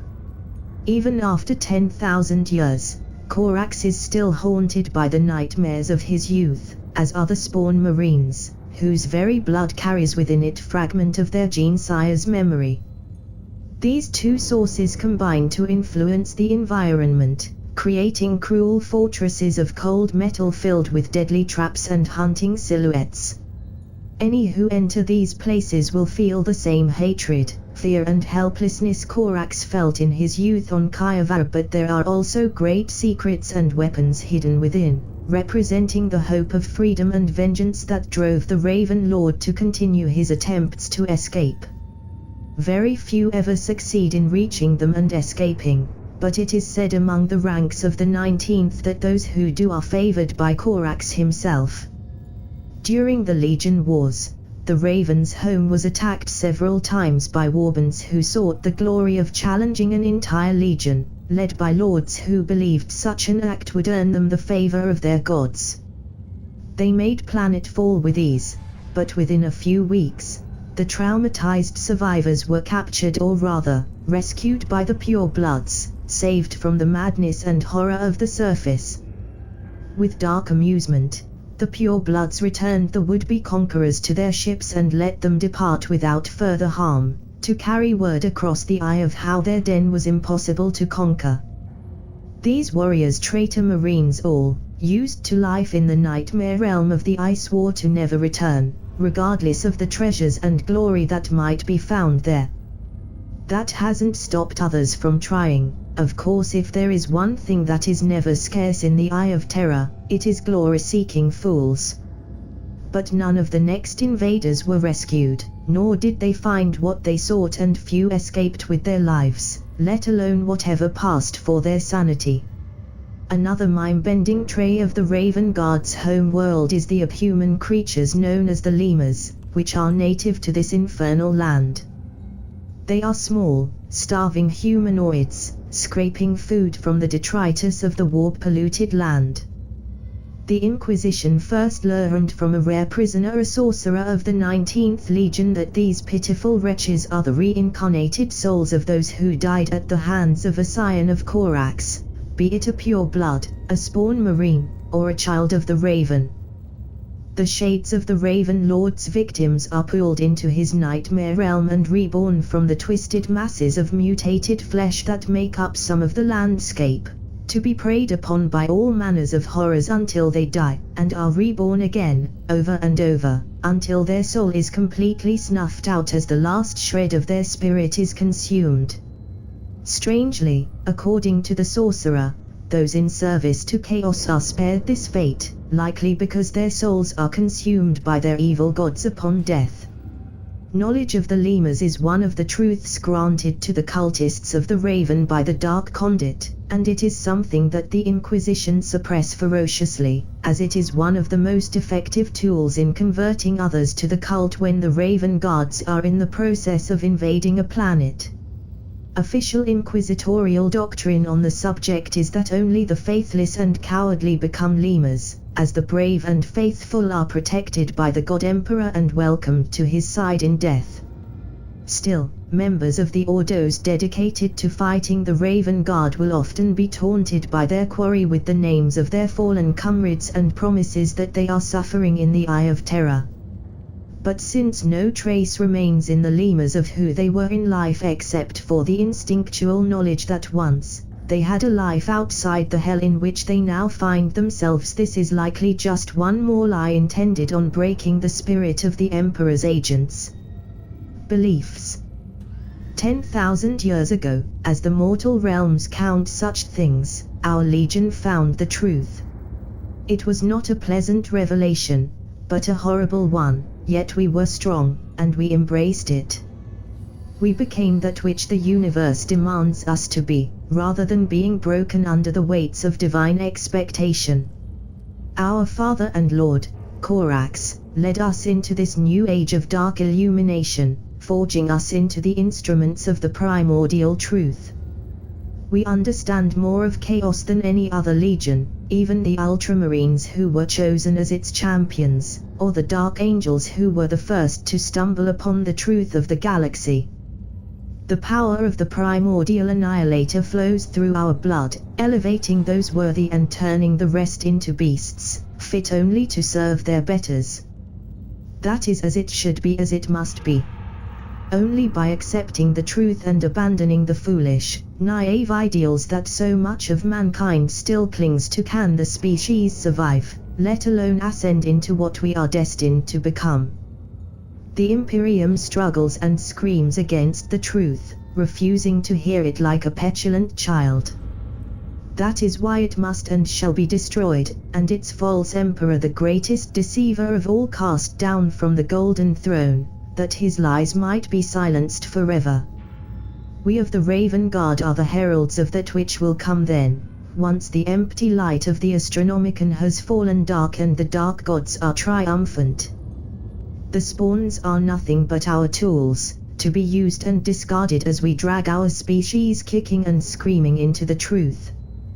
The children of our Father are but a prologue, tests of the myriad paths mankind shall walk in glory once its chains have been broken. And Corax. Truthfully, I do not know what our glorious Primarch is anymore.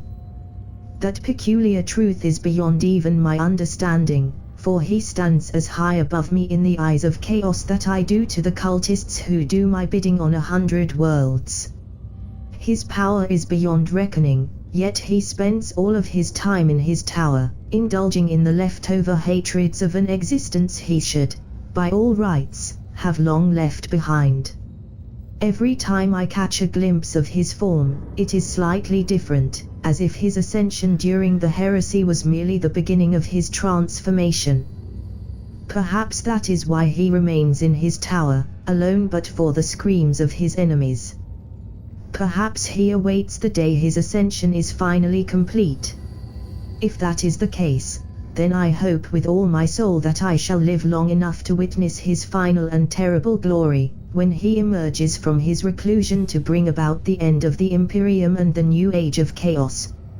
From the writings of the Raven Guard warlord, recovered on his ship during a boarding operation by the Alpha Legion. Unlike the Salamanders, who believe that they are not servants of chaos but masters of their own destinies united under the godly power of Vulcan, the Raven Guards are fully aware of their nature as agents of the archenemy. They do not, however, pay homage to any of the four dark gods, seeing them as mere fragments of a greater whole, chaos undivided, the primordial truth, and 1,000 other names for the ravenous madness that infests the sea of souls.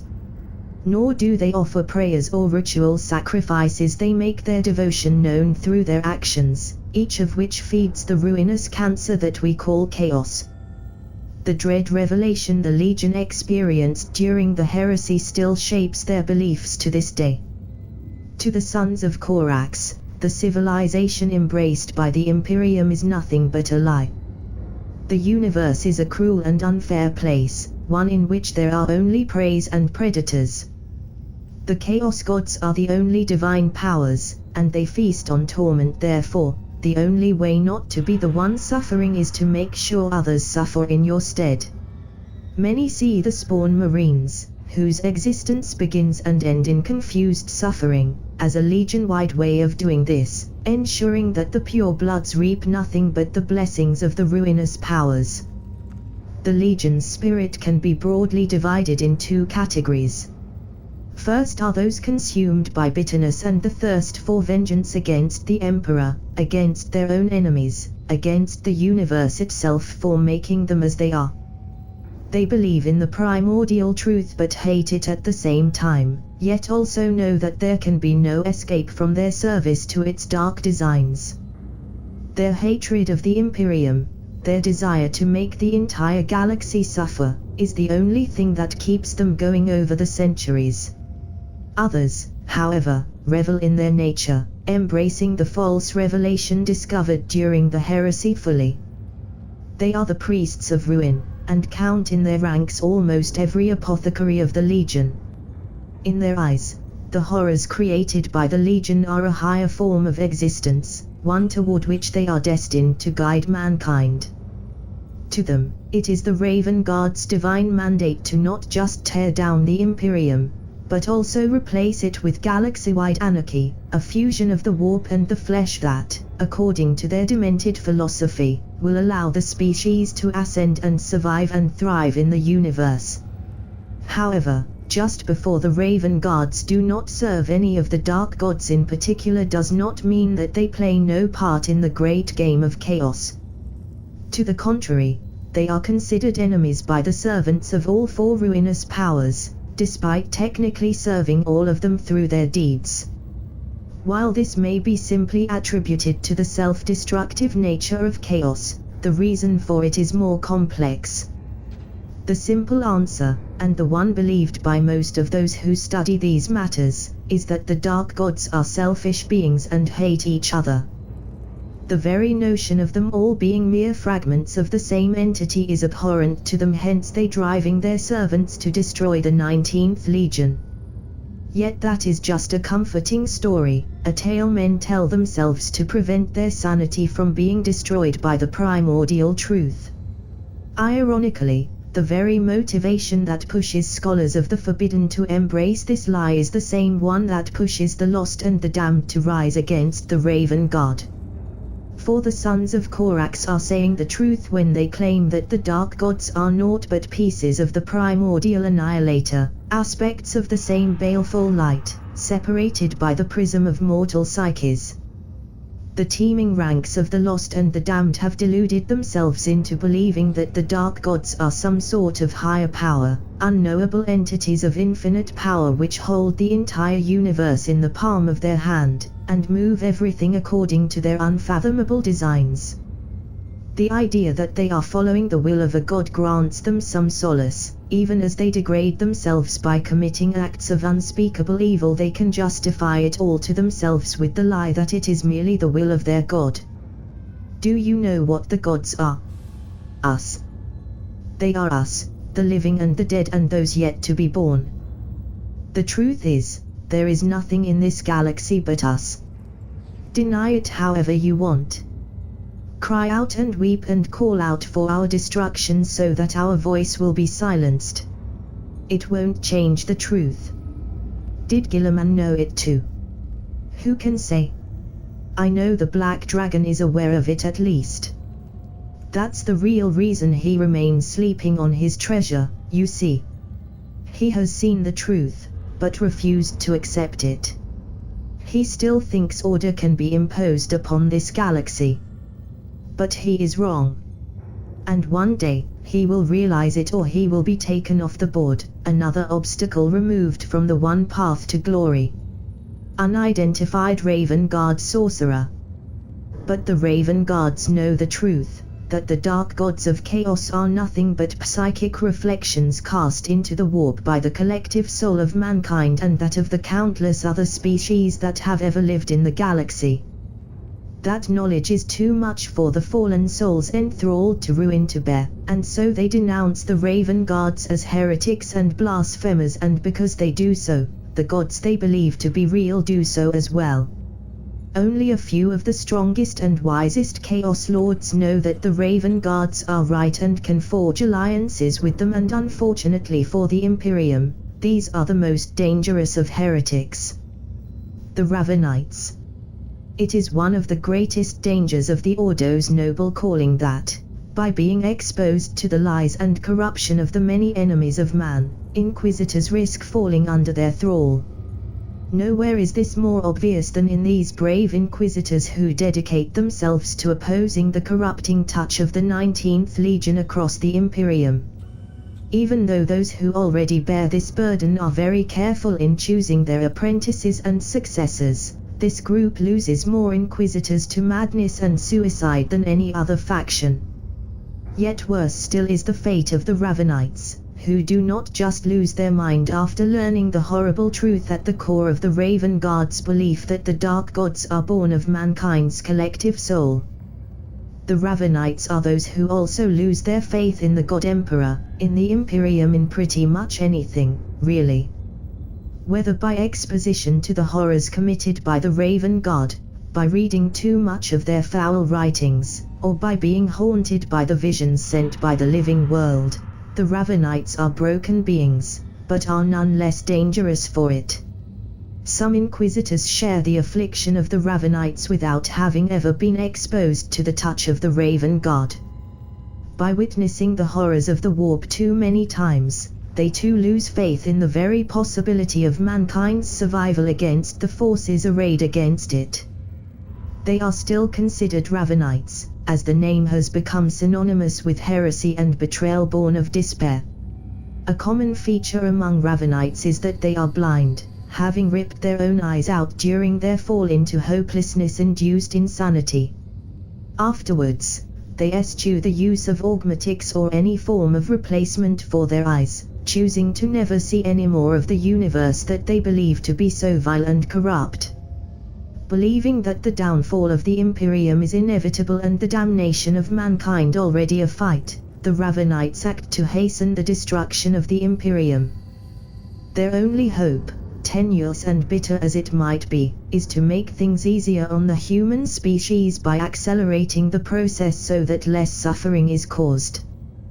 To that end, they will work alongside any manner of threat to mankind, though it is most often the servants of ruin they ally themselves with. Already damned beyond redemption, the Ravenites abuse their authority as inquisitors for as long as they can, and wield the tools of the worst radical criminals, mutants, xenos and demon hosts. Entire sectors might burn in the fire started by a cabal of Ravenites acting in concert with a broad array of cults. Their very lack of self-interest makes them excellent leaders for such unstable gatherings. While all inquisitors are dangerous foes once engaged in direct battle, Ravenites are nightmares in their own right, the kind of things interrogators are taught to fear and destroy at any cost. Their knowledge of the warp makes them powerful sorcerers, and the beliefs that have twisted them also turn them into spiritual magnets for the worst kind of attention from the Sea of Souls. While outwardly, they appear identical to what they looked like before their fall, save for their missing eyes, their body is more often than not rife with inner corruption.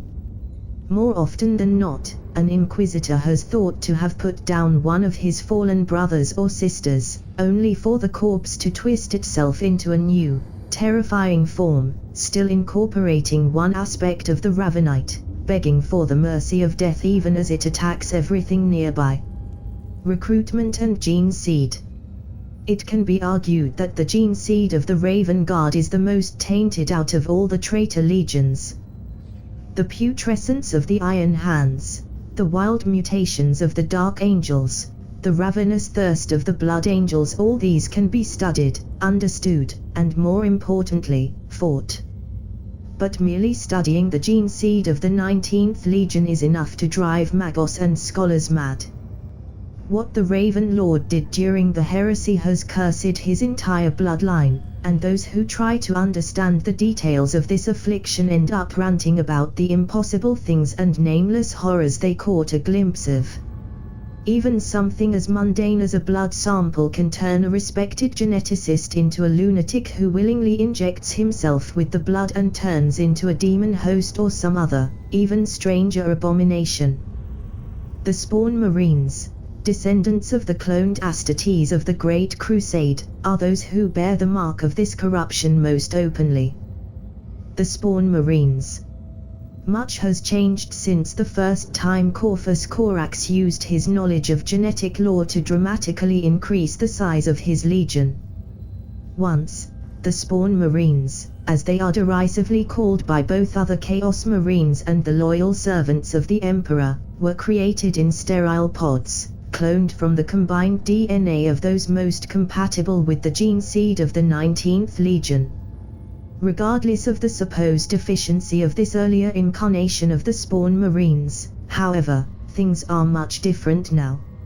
Now, on the nameless demon world that is the Legion's home, the Spawn Marines are created in gigantic gene mills and demonic incubators buried beneath the ground. When they reach maturity, they are expulsed onto the surface in a grotesque and macabre parody of childbirth, and left to fend for themselves. Alone or in packs, they must master their innate abilities and understand what they are from fractured genetic memories and the writings left by those who came before them, equally confused. After the initial shock passes, they are driven by instinct to reach one of the spires, crossing the plains of the demon world and facing its many, many dangers. Should they succeed, they are welcomed into the warband of the Lord of the Spire and granted a true power armor and weapon. While still seen as inferior to the purebloods, the strength and resourcefulness shown in reaching the Spire marks them as above the rest of the Spawn Marines, which are harvested in mass from the plains to serve as cannon fodder. Called the Primes by the Legion, they act as leaders for their weaker brethren, guiding them into battle and caring for them outside of battle. The Primes are the only ones to have proper weapons and armor. The rest of the Spawn Marines must make do with what they scavenged or constructed during their stay on the planet, plus piles of stolen or broken equipment tossed to them by their masters. Some Primes manage to get proper wargear for their kindred, either by begging, buying, or outright stealing it.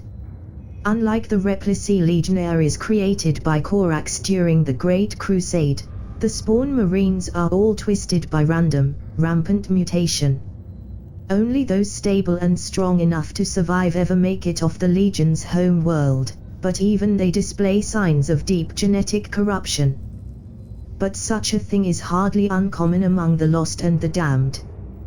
What truly sets the Spawn Marines apart is that their mutations are constantly changing. Fanged mouths form on their flesh, blood-red eyes appear on their skin. Their organs twist and reconfigure even as they are cut open, and their brains are on fire with dying and resurrecting nerve endings. And yet, despite the constant agony of their existence, they still cling to their identity, preventing their degeneration into a true chaos spawn with nothing but willpower and the dark blessings of their gene father. Despite their incredible mutations, no Spawn Marine ever encountered by the Imperium has displayed any true psychic ability. For several centuries, this lack has remained a mystery to the Imperium, with many believing that this was deliberate, to prevent the cloned slaves of the Legion from growing too strong and rebelling against their cruel overlords. While that may yet be true, it is not because of any willing sabotage of the creation process, but the consequence of the nature of the world on which the Spawn Marines are born. Whenever a Spawn Marine develops psychic abilities, it is a slow process, with a full awakening taking many weeks. By the time the psychic spawn gets his sixth sense, he will already have been nearly driven mad by the horror of his own existence and the world around him. Then, he will become able to see the Wergelds. None of them ever survive this sight, for they are driven to utter despair at the realization that these strange, godlike creatures have been watching them all along, feeding on their suffering, never moving to help them in their nightmarish existences. Driven mad by this revelation, they either take their own life or end up destroying themselves with their uncontrolled psychic powers. The examination of slain Spawn's bodies over the course of millennia has revealed that they are degenerating over time, with every generation of Spawn Marines suffering from more frequent and grave mutations than the one before it. 10,000 years ago, with the help of Fabius Bile, the Raven Guard's apothecaries managed to fix the scientific issues behind the great incubators, but this is due to something else. The Inquisition's theory, which, due to the impossibility of genuinely studying the gene seed of the 19th rather than just taking corpses apart, cannot be proven, is that the spiritual corruption of Korak's bloodline is slowly overcoming the safeguards put up by the primogenitor. Someday, according to this theory, these safeguards will completely collapse, and the world of the Raven Lord will be overrun by the true fruits of his heresy. But even the so-called purebloods of the Raven Guard are tainted by the evil they have allowed into their souls, and their bodies reflect this corruption. The extensive modifications of their gene seed have caused 2 of the Astartes organs to cease functioning. The Raven Guards cannot spit acid, their Becher's gland having atrophied, nor do they display the resilience to the void granted to other legions. Their eyes are black, and to merely peer into them is to be exposed to the madness of the warp. Their skin is of a deathly pallor on which dark veins are clearly visible. Around them, shadows are darker, sources of light seem feeble and fleeting, and all mortals feel a sense of otherworldly oppression and dread. All of them are also psychers on some degree, though only a handful are capable of harnessing the full power of their abilities and become true sorcerers. The rest use their abilities subconsciously, sharpening their senses and reflexes, or gaining unnatural insight and resilience. There are other, subtler effects as well to this corruption. Things from the deepest parts of the Empire Aeon cling to their souls, whispering to their minds of the horrors of eons past and of the nightmares yet to be made real. These creatures, called the Unkind by the Raven God, are clearly of the warp, but they are more than simple daemons born of the fears and hatreds of the galaxy's inhabitants, though none, not even the Thousand Sons or the Elder Warlocks, know their true nature for certain. As a result of this haunting, all purebloods are anathema to psychers, their presence driving them to terrified insanity. Furthermore, when a pureblood dies, unless it was in a manner that completely destroyed the body, his corpse will burst to pieces as these Neverborn transform it into a gateway through which they pour into reality. The more powerful the dead pureblood was, the more daemons followed him in life, and so the more horrors will be let loose by his demise. In the case of those Raven Guards who were brought back from death by the Legion's apothecaries, the effect is even more pronounced. Surprisingly, the purebloods display little in the way of unique mutations, though the intensity of those previously described increase as the individual's prestige in the eyes of the ruinous powers grows. The warp, after all, reshapes its slaves so that their sins are visible on the outside, and all Raven Guards bear the weight of their dread father's transgressions, far too great to be surpassed by any deed of their own. Only those few Raven Guards who have fallen to the service of a singular Chaos God and turned their back on the Chaos Undivided served by their Legion are exceptions to this, their flesh branded with the mark of their unholy patron. Even then, the gifts they receive from their Dark Master are often mere adaptations of their gene line's distinctive traits, variations carrying the touch of the Dark God. Over the millennia, very few pure-blooded Raven Guard Astartes have been created.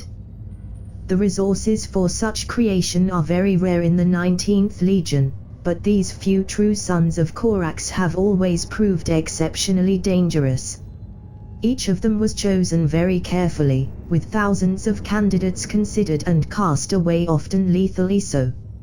Entire worlds have been transformed into testing grounds by the Lords of the Raven Guard in order to produce a single worthy scion of Korak's gene line.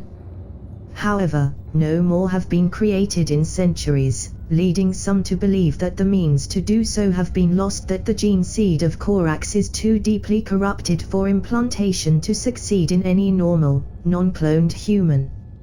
Others think that the Legion's stock of viable organs has been lost, to negligence, conspiracy, or theft, pointing at the Black Legion of Fabius Bile as the most likely suspect. If either of these theories were to be true, then the Raven Guard Legion is on a countdown to ruin, as each of the purebloods that die cannot be replaced, and once there are only the Spawn Marines left, the 19th will be far less dangerous than it is today. Even so, purebloods are extremely hard to kill, and only growing more so as fewer remain. It could take millennia for the Traitor Legion to finally die out that way, far longer than the Inquisition would like, and far too long to plan anything worthwhile on the possibility. Warcry. The Raven Guard purebloods revel in their power on the battlefield, and once they have emerged from the shadows and revealed themselves to the foe, they do not hesitate to shout their battle cries. While they vary greatly, from the promise of a quick death for those who surrender to terrible descriptions of the atrocities that await those who resist.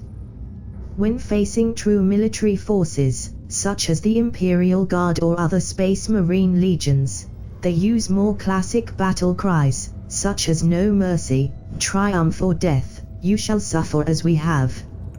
And inside, we are the same." As for the Spawn Marines, they are often made unable to speak properly by their mutations. They scream their hatred and pain at the foe in an undulating sound that is extremely unnerving to hear even to Astartes. It is as if there is something expressed in those screams that is utterly inimical to humanity, regardless of the genetic enhancements of the listener. But unlike the chants of the Ultramarines, there is no actual corruption at work. Imperial soldiers have been examined thoroughly by the Inquisition after exposure to confirm this. This is merely instinctual revulsion, another sign of the unholy corruption that has seeped into the gene seed of the 19th Legion. The old spell struggled one last time, trying to catch the pitiful piece of the Tech Lord's soul that remained. This time, unlike all the previous ones, it did not succeed, and the wretched shade vanished into oblivion. The mass of cancerous flesh in which Korak's claws were gouging huge, bloody rents, went still. A sound very much like a sigh of relief left its many mouths, and at long last, it was dead. The last of the Primarch's ancient tormentors, gone forever, beyond even his reach. For a moment, the dark silhouette of the Raven Lord stayed utterly still, his mind drawing a blank for the first time in millennia. His vengeance was complete. Those who had hurt him so much were gone, and they had paid for his suffering 1,000,000 times and more. What was he to do now? What remained for him to accomplish? The answer came quickly. He was wrong. There was still someone out there who had hurt him, someone who had looked down at him and seen only a tool for his own ambitions. His father still sat upon the golden throne. Even now, Korax could feel the baleful light of the Astronomicon burning through the Sea of Souls, no matter how far away it was. Growing weaker with every year passing in the material universe, yes, but shining nonetheless, proof that the old monster still clung to existence. And that was not all. The Empire of Lies still stood, against all odds. He had been away too long. Now at long last, with the last of the shackles of his past removed, it was time for him to assume the role that he had claimed for himself in the fire that had started it all. Herald of the Primordial Annihilator, bringer of the one truth to the galaxy. Time to rewrite reality so that mankind could assume its proper place in the universe. Time to return to the war. Time to leave his tower, and lead the fight against the false emperor once again. His mind shifted gears, effortless realigning with mental pathways of conquest and war that he hadn't walked for so long. He looked outward with his godlike senses, searching for his children, seeking their marks upon the galaxy. They were everywhere, bringing ruin upon the Imperium from within and without. For so long they had carried on his will across the galaxy, even as he lost himself in the pursuit of a revenge that, now that it was complete, seemed so petty and insignificant to him. They had done well. The galaxy bled from 1,000 wounds where the deceit that mortals called reality was being pulled apart. But there was one particular place that was special, where one of the greatest of his true sons was leading a war that could tip the balance. A war that was being waged for the future of a legion, his own, or that of his slumbering, foolish brother of iron. A name echoed in his mind as he looked upon the hosts gathered upon the surface of the deserted world, laying siege to a mighty fortress, Hydra Caudatus. Black wings closed around the Raven Lord, and then he was gone, walking the paths of the Sea of Souls. His will reached out to the sorcerers gathered among the host, warning them of his coming and commanding them to prepare the way. They would obey. Of course he could taste their surprise, their terror, and then their joy at his return. The circles would be drawn, the rituals performed, the sacrifices made. The leader of the army, Kavaran the lastborn, heir to his blood and cunning, would kneel before him, and together they would bring about the first sign of the cosmic alignment. Outside, the dozens of wergelds that clung to the Primarch's tower, the Raven Spire, twitched awake. Insect-like limbs stretched, sending the lesser neverborn roosting in their angles tumbling down, and thousands of eyes lazily opened. Bloated bellies grumbled with the first pangs of an inhuman hunger that, for the last age, had been sustained by the torments of the 9 prisoners within the tower. The creatures turned their attention outward, truly seeing the world around them for the first time since the mind of the Raven Lord had created them, shards of hatred and primordial hunger falling off a soul that crumbled as it became something more. And they saw the skies above, purple with the light of the eye, shining with all the torment born of the fall. So much pain, so much suffering, so much sadness and horror. Entire worlds crushed under the weight of lifelong despair. Graveyards filled with billions of soldiers sacrificed over the course of generations, their sacrifice meaningless in the grand scheme of things. And there was more beyond it, an entire galaxy of torment to devour. The light of trillions of souls called to them with the promise of a feast such as had never existed before. The first of the wergelds screamed. The unsound shattered reality, and the creature tumbled through the gap, followed by others of its kin. More picked up the scream, and tears in space opened all around the Raven Lord's tower.